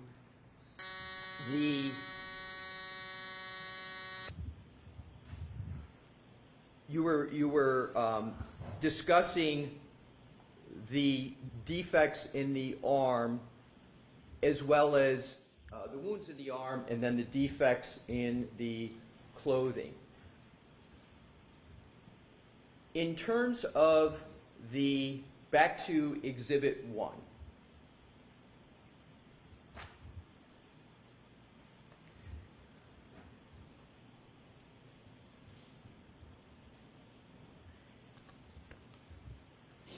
In terms of that pattern that is in the arm, and in terms, let's go back to the hoodie, I'll strike that. Have you, in your career, in the terms of evaluating motor vehicle accidents, have you evaluated the clothing of victims of motor vehicle accidents? Yes. How many times roughly have you evaluated what clothing looks like in terms of motor vehicle accidents? Well, in many cases, I had to cut off the clothing in the emergency department, so I observed the clothing then. And then in the post-mortem cases, I evaluated the clothing, but oftentimes, sometimes it wasn't helpful. Have you ever evaluated clothing in determining whether or not the defects in the clothing are consistent or inconsistent with a motor vehicle accident? Have you ever evaluated that as a forensic pathologist? Not specifically. Right. And in terms of your observations in either emergency medicine or forensic pathology, have you ever observed defects from motor vehicle accidents in clothing? Yes. Is what is depicted in this exhibit consistent or inconsistent with a motor vehicle accident? Sustained.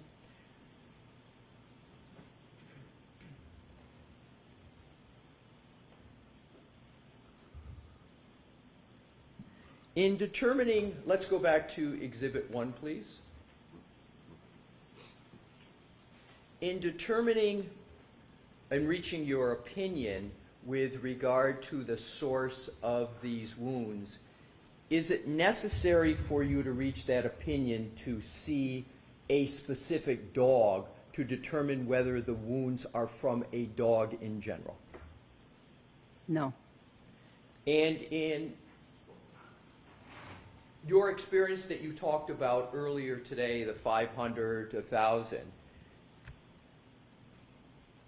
was it ever necessary in that experience to go locate the dog, to see the dog, to treat or evaluate the patient? No. Why is it, well,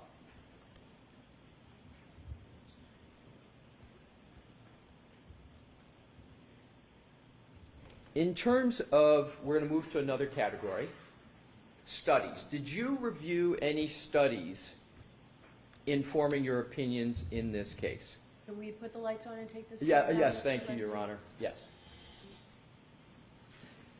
Yes, many.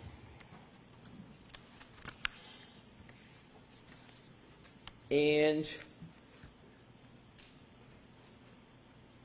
did those studies that you review support or not support your conclusions in this case?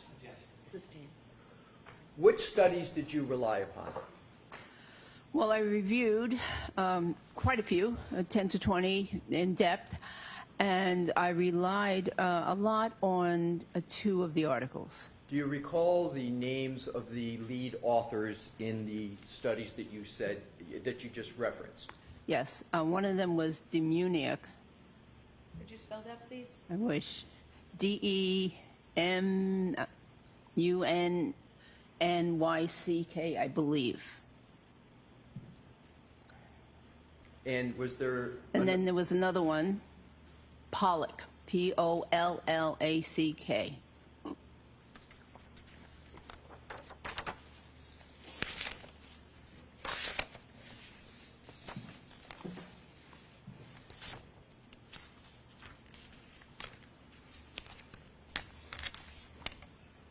May I approach, Your Honor? Yes. Thank you.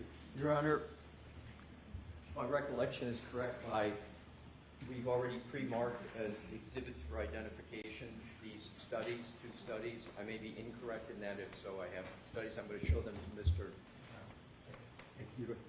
Yes, thank you. So we can just make sure I have all the pages.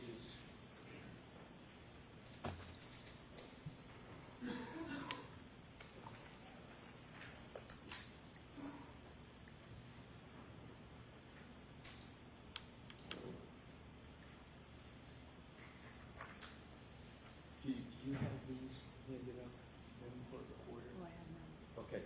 If I can just have a moment, Your Honor. Okay, I've got them. These are them. If I could have marked for identification as one document, please. Exhibit PPP for ID.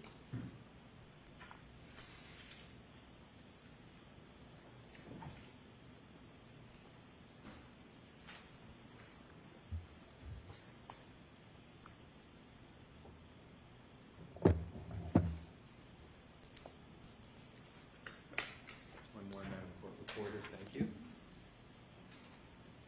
And exhibit QQQ for ID.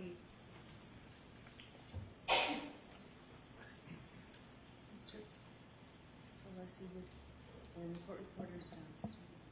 Sure.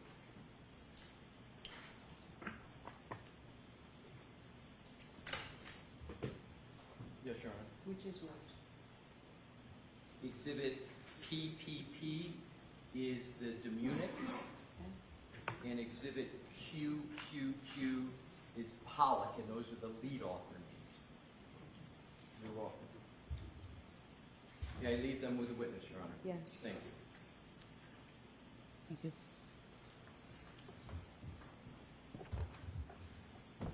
Dr. Russell, I have provided you with those two exhibits. I would ask you to just briefly take a look at them and let me know whether you recognize those as the articles that you were referencing before. Yes.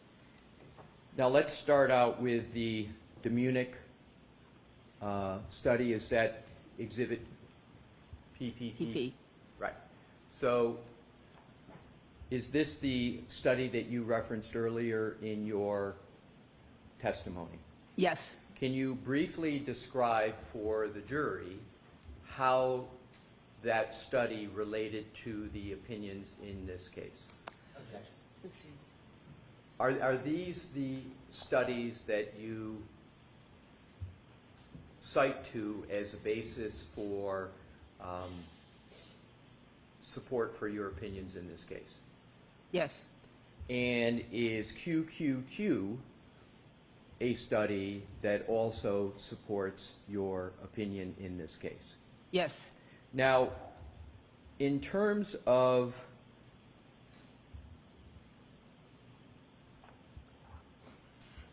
your conclusions with regard to, if we can go back once more to exhibit number 1.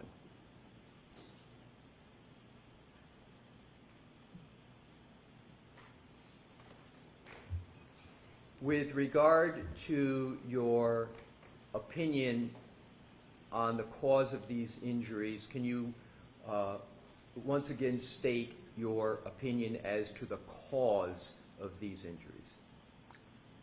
I believe these injuries were caused by a dog attack.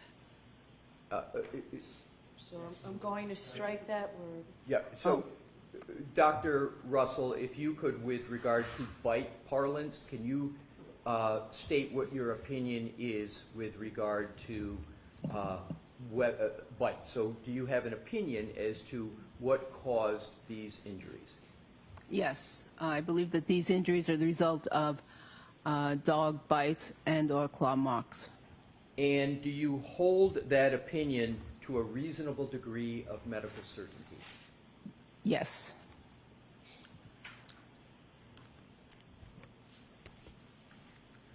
That is all the questions I have for this witness at this time.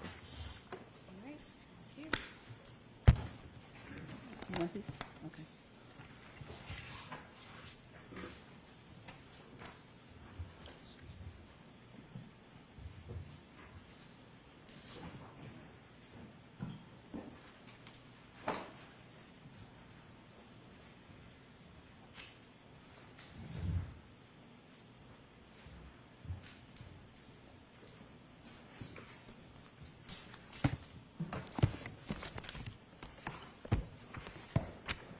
May I? Yes. Good afternoon, Dr. Russell.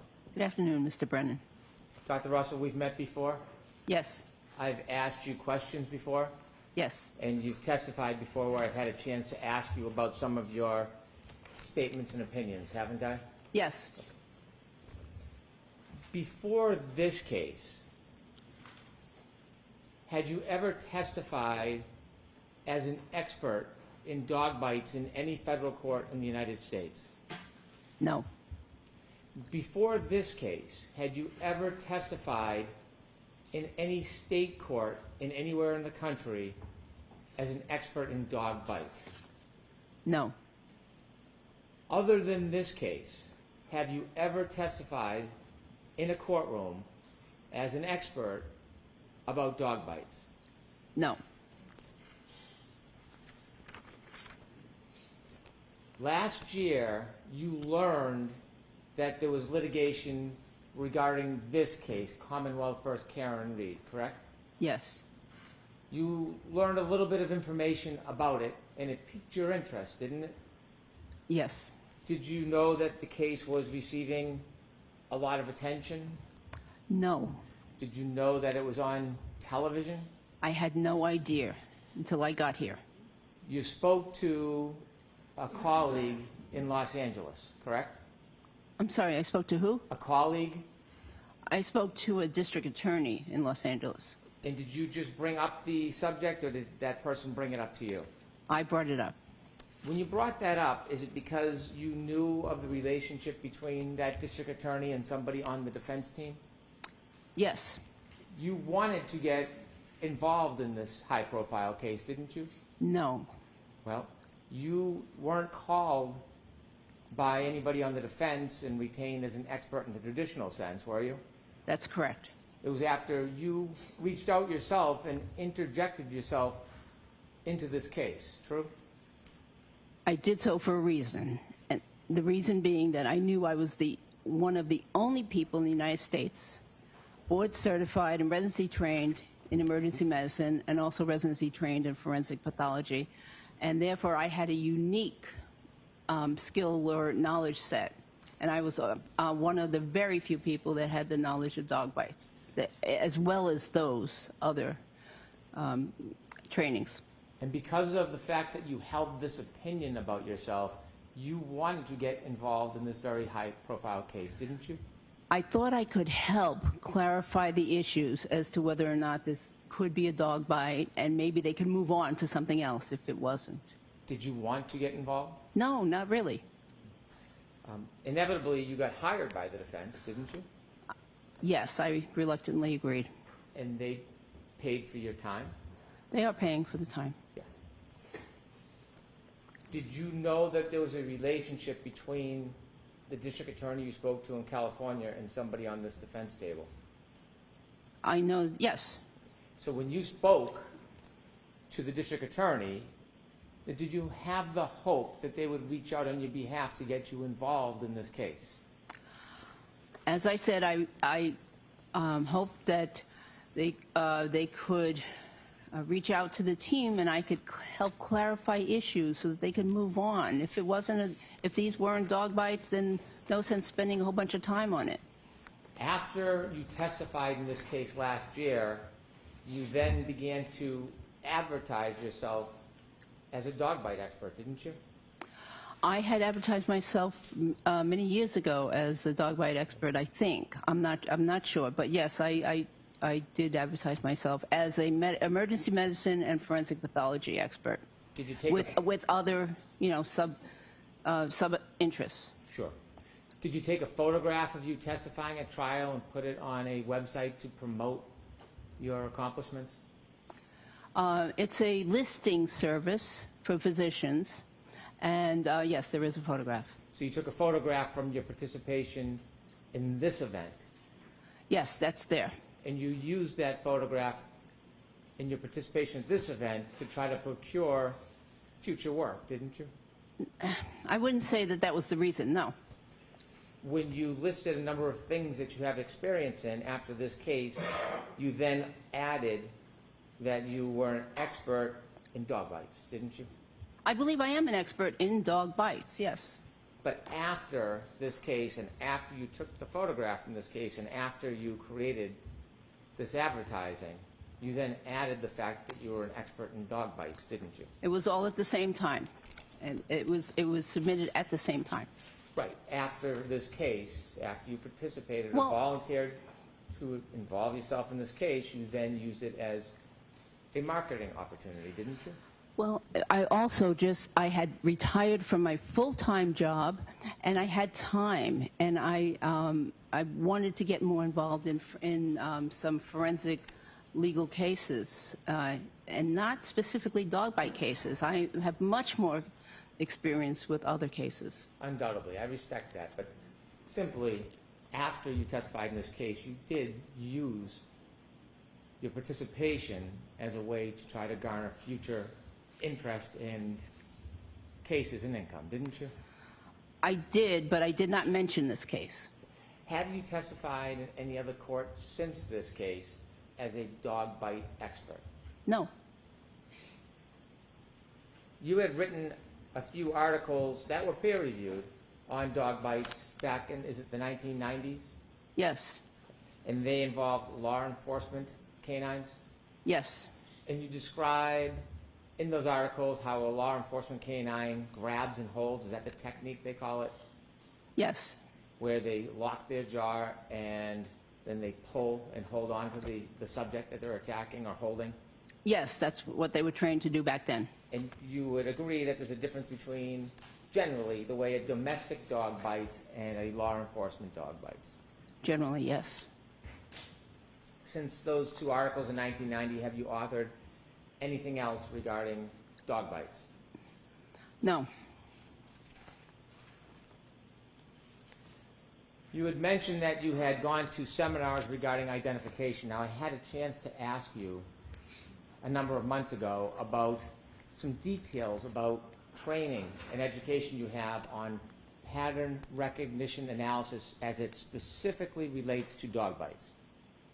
Remember I asked you those questions a number of months ago? I believe you did. And I'd asked you if you could give us any specific listed trainings that you had regarding pattern recognition analysis of dog bites. And at that time, you did not have any names of any classes or seminars or certificates that you have. You mentioned again today that you have attended seminars regarding dog identification analysis. Do you now know some of those trainings and seminars? And are any of those listed on your CV? The trainings that I went to on bite marks in general, they were bite marks in general, and included things like how to determine what was a human bite, how to differentiate a human bite from a dog bite. But no, I did not specifically attend seminars limited to dog bites only. However, actually, there was one this past February that I did attend at the American Academy of Forensic Science. Over your many, many decades, you did not attend any seminars on pattern recognition analysis of dog bites, did you? Of specifically dog bites? No. I only want to talk about dog bites. I know you're well trained and educated. I respect that, but I want to talk about dog bites. You didn't attain any certificates in pattern recognition analysis of dog bites, did you? I don't think there are any that exist, any training programs like that. In fact, forensically, have you ever been presented with a wound and been asked to determine whether or not the source of it was a dog bite, other than right here in this very case? Have you ever been asked to do that in your entire history? In my clinical career, perhaps once or twice, but not, not that I can give you a specific name. Well, the couple times, tell us what stands out. When were you asked ever, over your entire career, to do a forensic evaluation of a wound and identify whether it was a dog bite? When did that happen? A forensic evaluation? No, never, Never. never. Okay. It just doesn't come up. Okay. And so this is the first shot, the first crack you've had at looking at a photograph and trying to make a determination based just on a photograph whether or not the wound is generated from a particular mechanism, and in this case, your opinion, a dog bite. No, actually, I disagree. I've been taking photographs of dog bites since the 1990s. And when you took the photographs, you knew they were dog bites. I did know that there were dog bites, Have you- yes. I have a collection. I'm sorry. I didn't mean to interrupt you, I'm sorry. That was it. Okay. So, not when you knew it was a dog bite and you took a photo. I know you have an interest. I'm asking, other than this case, there was never, ever a time in your career where you were presented with a photo and asked to give an opinion whether the mechanism of injury was a dog bite, other than this case. That's correct. So this is not a pattern recognition analysis engagement that you have any experience in before this effort. I've recognized that pattern many times. I appreciate your opinion, but I want to ask my question. You do not have experience over your long, accomplished career in the effort of pattern recognition analysis of dog bite wounds. Isn't that fair to say? Okay. You mentioned before, and you just mentioned again, so I want to ask you some more questions. You believe that you are uniquely qualified to look at a photograph and give an opinion about the source of the injury. I'm not uniquely qualified. That's done all the time in forensic pathology. Many forensic pathologists do that. Did you just say you're one of the very few physicians in the United States who has both the forensic and the clinical experience to look at a photograph and make a determination the mechanism of injury? No, I said, if I said that, then that was incorrect. I meant dog bites. Dog bites. But your question just now was not specific to dog bites. Right. Postmortem photographs are used all the time in forensic pathology for second opinions. You're right, my apologies. Did you say today and before, have you said that you believe you're one of the only few physicians in the United States who could authoritatively distinguish between causes of wounds when it relates to dog bites? I did say that, and that's because of my unique training. I don't know of another doctor in the whole United States that did 2 residencies, one in emergency medicine and one in forensic pathology, and has a lifelong interest in dog bites. So, Dr. Russell, from your perspective, as far as you know, you were the only person in the entire United States of America who was qualified to look at a photograph and make a determination whether the wound was derived from a dog bite. No, I am one of I'm the only physician that I know of that can do that. There may be, a few others out there. There may be, but I don't know of any other physicians that can do that. Do you recognize anybody other than yourself who has this very particular expertise to be able to do this kind of work? I'm not aware of anyone. You were a medical examiner, a forensic pathologist, Yes, and you know there's about, or would you agree there's probably about 900 to 1,000 medical examiners around the country at the same time over a period of time? I believe that there might be. There's probably. I think there's around 500 or 600 practicing forensic pathologists. And do you think because they are forensic pathologists, those 500 or 600 people have the unique qualifications as you do to be able to give an opinion about the genesis of a wound? Wounds in general, perhaps. Dog bite wounds, I doubt that very many of them have a specific interest in dog bite wounds. And so you think that of all those forensic pathologists, medical examiners, you think that qualification and experience itself is not enough to qualify somebody to give an opinion on a photograph about the genesis of a wound related to dog bites? Well, if a forensic pathologist has autopsied 1 or 2 cases of dog bite wounds, versus my experience with over 500 to 1,000 cases of dog bite wounds, I'm not so sure that that person would be a very good expert in that kind of a case. Have you ever heard of a doctor named Dr. La Posada? I've heard of Dr. La Posada. Have you ever read any reports by Dr. La Posada? No. Has anybody ever shared with you any information or opinions of Dr. La Posada? I believe she has a very good reputation. Have you ever, well, how do you believe that? Who told you that? Because I've heard of her name at national organizations. I believe she's given presentations nationally. I've seen her name, you know, over a dozen years or so. Do you know whether or not she has any participation in this case?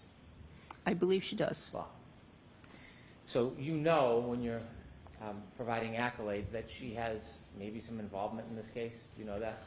I would provide those same accolades if she didn't have involvement in this case. Do you know that she has involvement in this case? I believe she does. You know, the attorneys have not shared everything with me Well, in terms of who the witnesses are. somebody must have shared her name. Who shared her name with you? I'm very familiar with her name outside this case. Who shared her name that she may be a participant in this case? I don't remember. I don't remember. Well, somebody might. I think I got a file or something, but yeah. So when you were reviewing this case, did you get materials from any of the attorneys authored by Dr. La Posada? I don't think I read a report. I was very interested in reading a report by Dr. La Posada. I was very interested, but I didn't see one. So when you received materials in this case, you didn't read all the materials the defense gave you? I don't believe they gave me the report. What report? Any report that Dr. La Posada might have written. Do you know whether or not you've received the report or not? I received something that had her name on it. I don't remember what it was, but I was looking for a medical examiner's or a report, an actual report, and I did not see one. Dr. Russell, you are meticulous when you look and examine things. Right. So you would know what you've received and what you've read and what you haven't. So the fact that you're telling us that you saw something with her name on it, can you give us a little more information and share with us what it is you actually received about this Dr. La Posada? What did you get from the defense? I saw something. I think it was the name of a file folder, but I looked for a report and there was no report in it. Did you ever ask for one? I didn't ask because I didn't ask. I wanted to. I really wanted to read it, but I didn't. It wasn't given to me, so I didn't ask. Were you ever told what other people's opinions might be regarding those photographs? I'm aware that there was a Dr. Sheridan involved in a previous proceeding, and he believed that those were consistent with dog bites. Did you ever receive any reports from the defense about what other person's opinions would be in this trial about dog bites? Oh, yes, I received a report authored by a non-physician, yes. So when you say non-physician, you're trying to make the point because you think that person might be your opponent in this case? I don't have any opponents. Okay, so why did you qualify him as a non-physician? Because I believe that in order to really understand wounds on a human being, one needs to have treated wounds, seen lots of wounds, and I think that the person that is best qualified for that is a physician. So a medical examiner wouldn't cut it, in your opinion? A medical examiner is a physician. So you think a medical examiner has enough experience to come in and give an opinion on Some- dog bites? Some, but in their case, I would hope that they have had actual clinical experience with autopsying some cases where there were dog bite wounds, because I don't think they worked in the emergency room or any other clinical setting where they treated people. So I'd want to see if they had experience with dog bites. I'm a doctor as a disqualification. How about a dog trainer? Would a dog trainer who's not a doctor have the experience in your mind to come in and give an opinion about photographs and the genesis of the wounds? Objection, Your Honor. I'm going to allow it. How about a non-doctor, as you said, you've made a distinction. Uh-huh. They're simply a dog trainer, maybe even an uncertified dog trainer. Would that person have the qualifications in your mind to be able to look at photographs and determine whether or not the cause of the injury is a dog bite? There may be a certain small subset of people who have, very much experience with dog bites that could qualify as suggesting that these are consistent with dog bites. But I don't think that they could definitively. I think that someone could who dealt with many dog bites in the past on humans.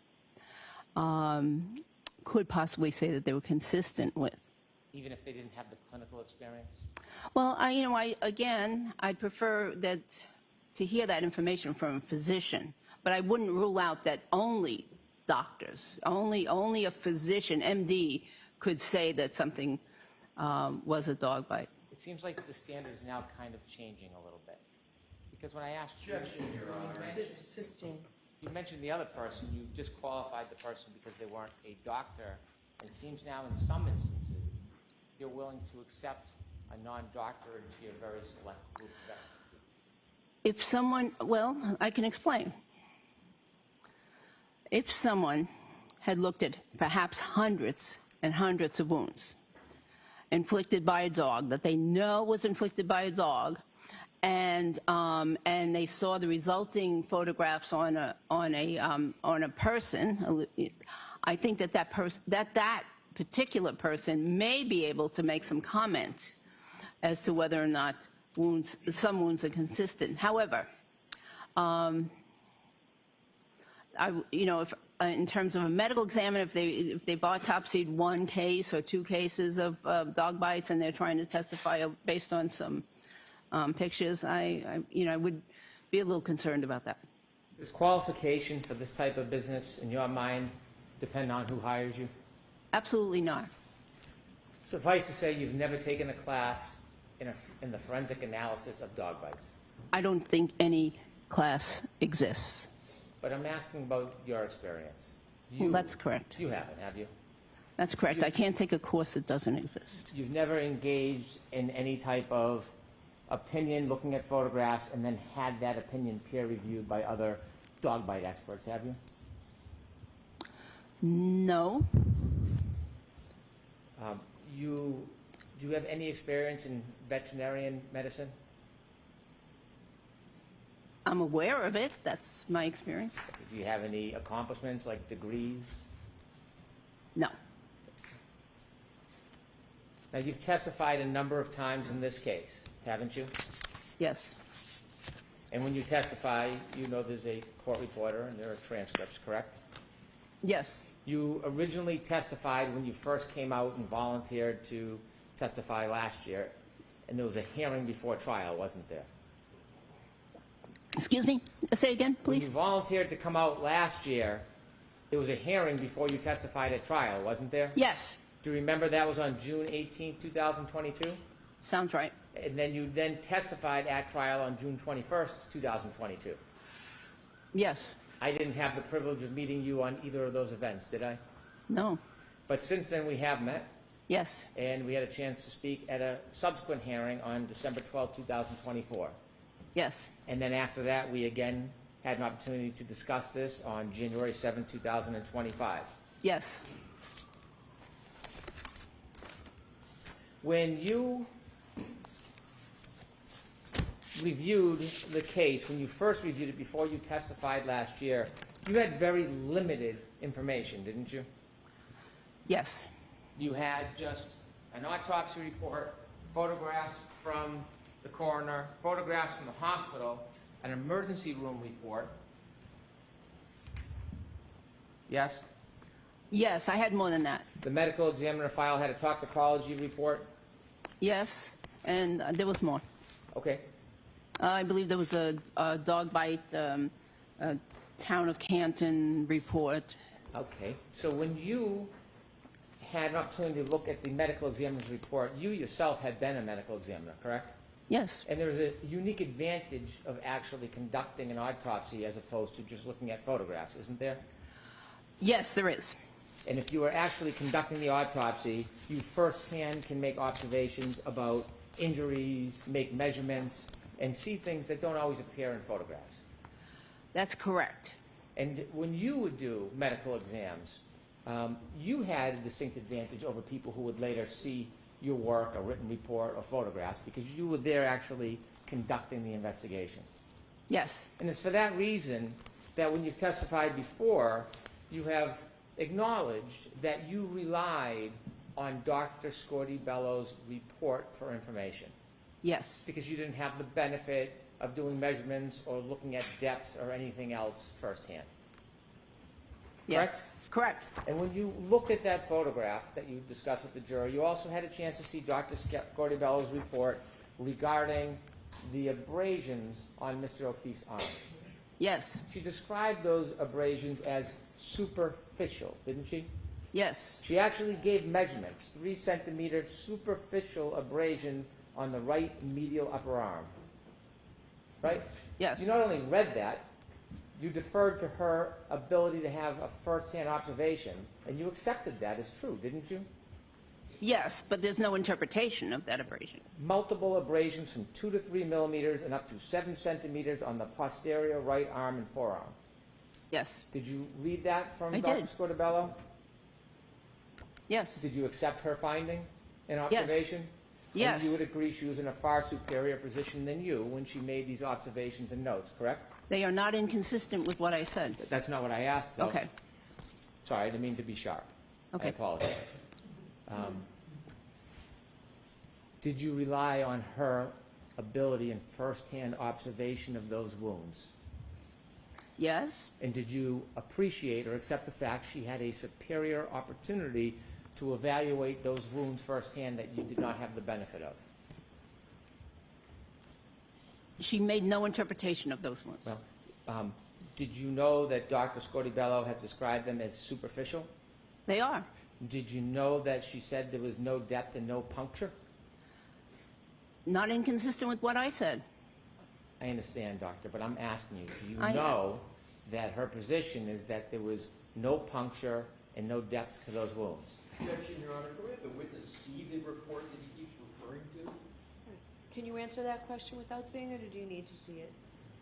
Well, I remember it, but there's no inconsistency here. I agree with that. Would you accept that Dr. Scordi-Bello's opinion is that there was no depth and no puncture to those wounds? May I see the report?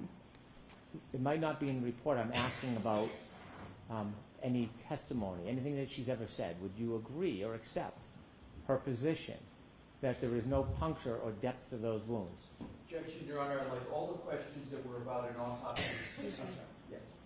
Sidewalk. Okay.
May I? Yes, please. Dr. Russell, I read to you the measurements that were in Dr. Scorti-Bello's report. Are you aware that she testified that these superficial abrasions did not have any depth or any puncture? I don't recall that. Well, would you agree if Dr. Scorti-Bello testified in this court that those superficial abrasions did not have any puncture or depth? Would you agree with that assessment? Objection, Your Honor. In that form, it's sustained. Would you agree that the superficial abrasions on Mr. O'Keefe's arm had no punctures? I agree. Would you agree that the abrasions, the superficial abrasions on Mr. O'Keefe's arm had no depth? No measurable depth, yes. Between the last time you testified and then you testified here today, have you spoken to the attorneys at all regarding the issue of punctures? No. Because you are agreeing today that those superficial abrasions did not have any punctures, right? They don't appear to have any punctures. But you, in the past, have testified very, very differently than that, haven't you? No. Now, we've spoken many times. I'm going to go through many of those examples later, but we'll do that a little bit later, Dr. Russell.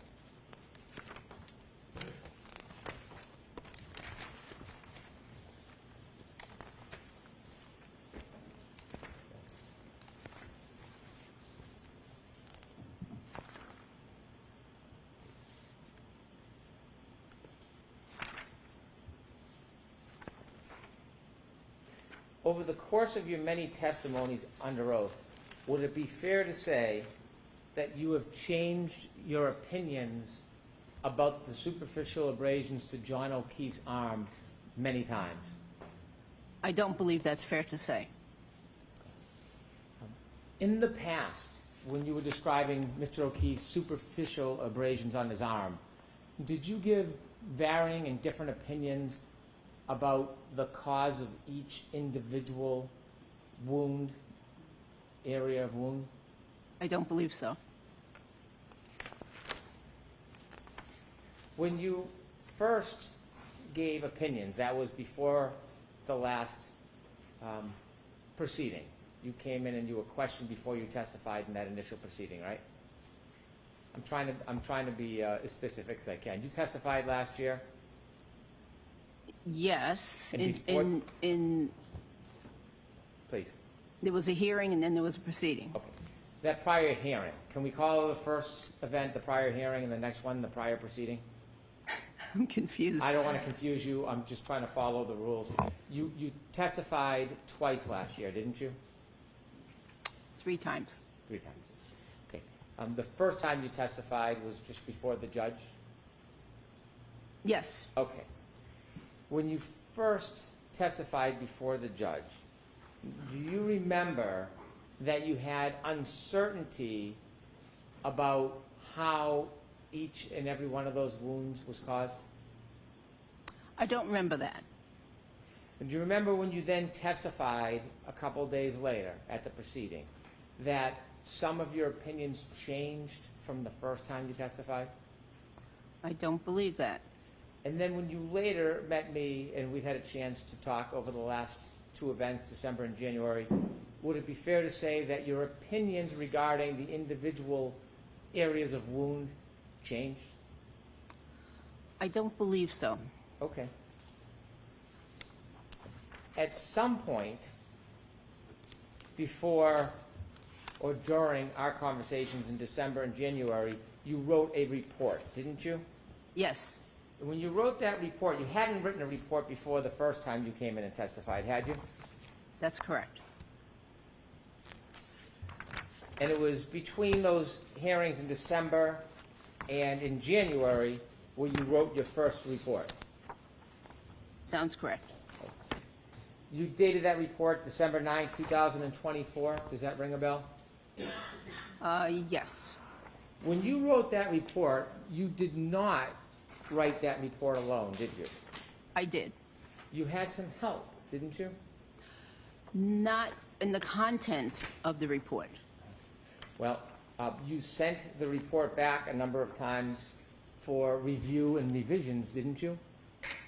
In terms of organization, And some of the language in this report is really not your language, it's the language of somebody who helped you write some of this, isn't it? you know, if somebody helped me write it, it would have been much better written than that. Didn't you agree that you had some assistance with the report? Haven't you testified to that before? And no, and in terms of organization, there was some comments, though, this sentence belongs, you know, with this paragraph or the, you know, whatever. But in terms of content, that was my work. Well, it was your report, correct? It's my report. And when you write a report, it's your words, not somebody else's, isn't that true? That's correct. But nevertheless, you had somebody assisting you. True. In terms of organization, yes. Who was helping you with the report? It was somebody from the law office. Well, it was this gentleman right here, Attorney Alisi, who just asked you questions. He helped No, you, didn't he? actually, it wasn't. Was it from his law firm that somebody helped you? I believe so, but it was in terms of organization. Do you remember who was helping you with your report? I don't remember her name. Would you agree that after that report was written, many of your opinions changed? No.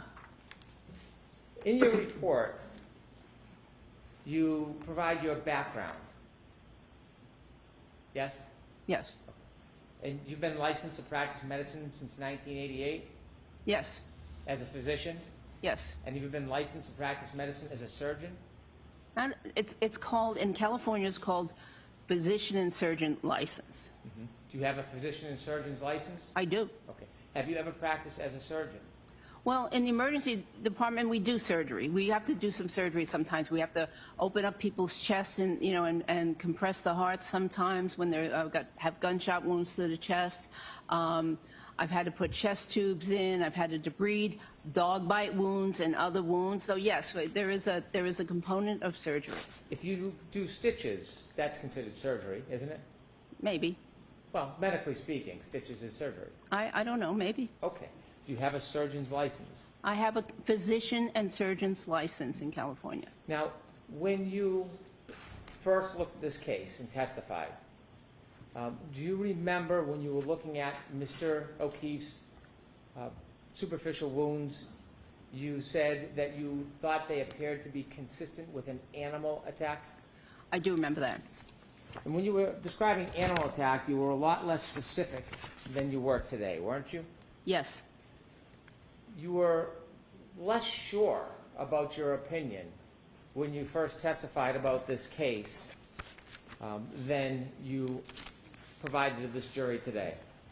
I was certain that it was a dog attack. However, as I mentioned before to you, in medicine, we're taught never, you know, nothing is 100%, and therefore never say, you know, anything's 100%. So that's why I gave that that generalization. However, I have reviewed the case, but I personally was certain that that was a dog, that those were dog marks. Now, I have reviewed this case over and over and over again. Plus, I've read additional articles more than once, and which substantiate, again, my findings. So, so my degree of certainty perhaps increased. So when you first testified in this case, back in June of 2022, are you agreeing that your testimony was less certain than today? I believed that it was a dog attack at that time. When you testified, you didn't say dog attack, you said animal attack at the beginning, didn't you? Yes. And when you were asked about the cause, you said that it could be bite or scratch wounds. Correct. So back in June, when you were looking at individual wounds, you, at that time anyways, were unable to differentiate between bite and scratch wounds. They are very similar. I understand, but today, you seem pretty unequivocal. So I want to go back to the beginning and see the evolution. I'm asking a question. All right, so the argumentative part is out. Ask the question, Mr. Wood. I want to go back to identify the evolution of your opinions. So let's start at the beginning. So, question, please.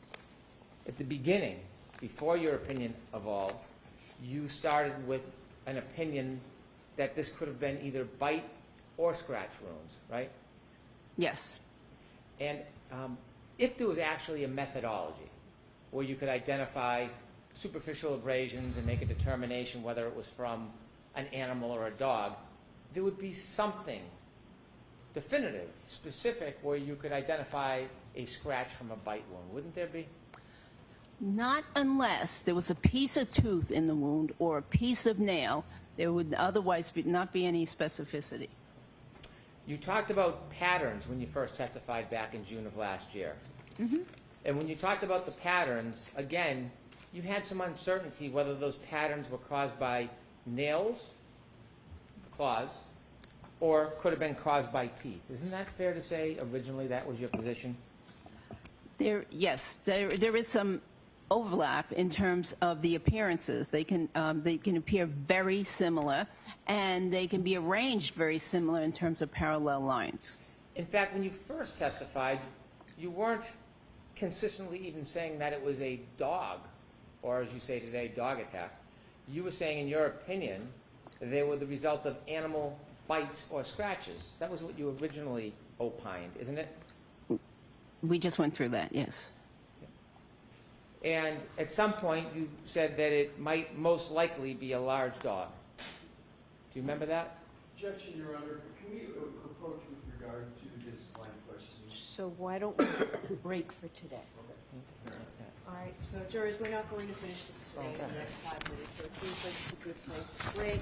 I do have to give you those same cautions. Please do not discuss this case with anyone. Don't do any independent research or investigation into the case. If you happen to see, hear, or read anything about the case, please disregard it and let us know. Please be very careful with your social media use. Tomorrow is also a full day. We'll see you tomorrow. Thank you very much. Dr. Russell, you can again just follow. Thank you. Close it open, follow me. Okay, thank you. Can I see counsel while the jury's filing out, please?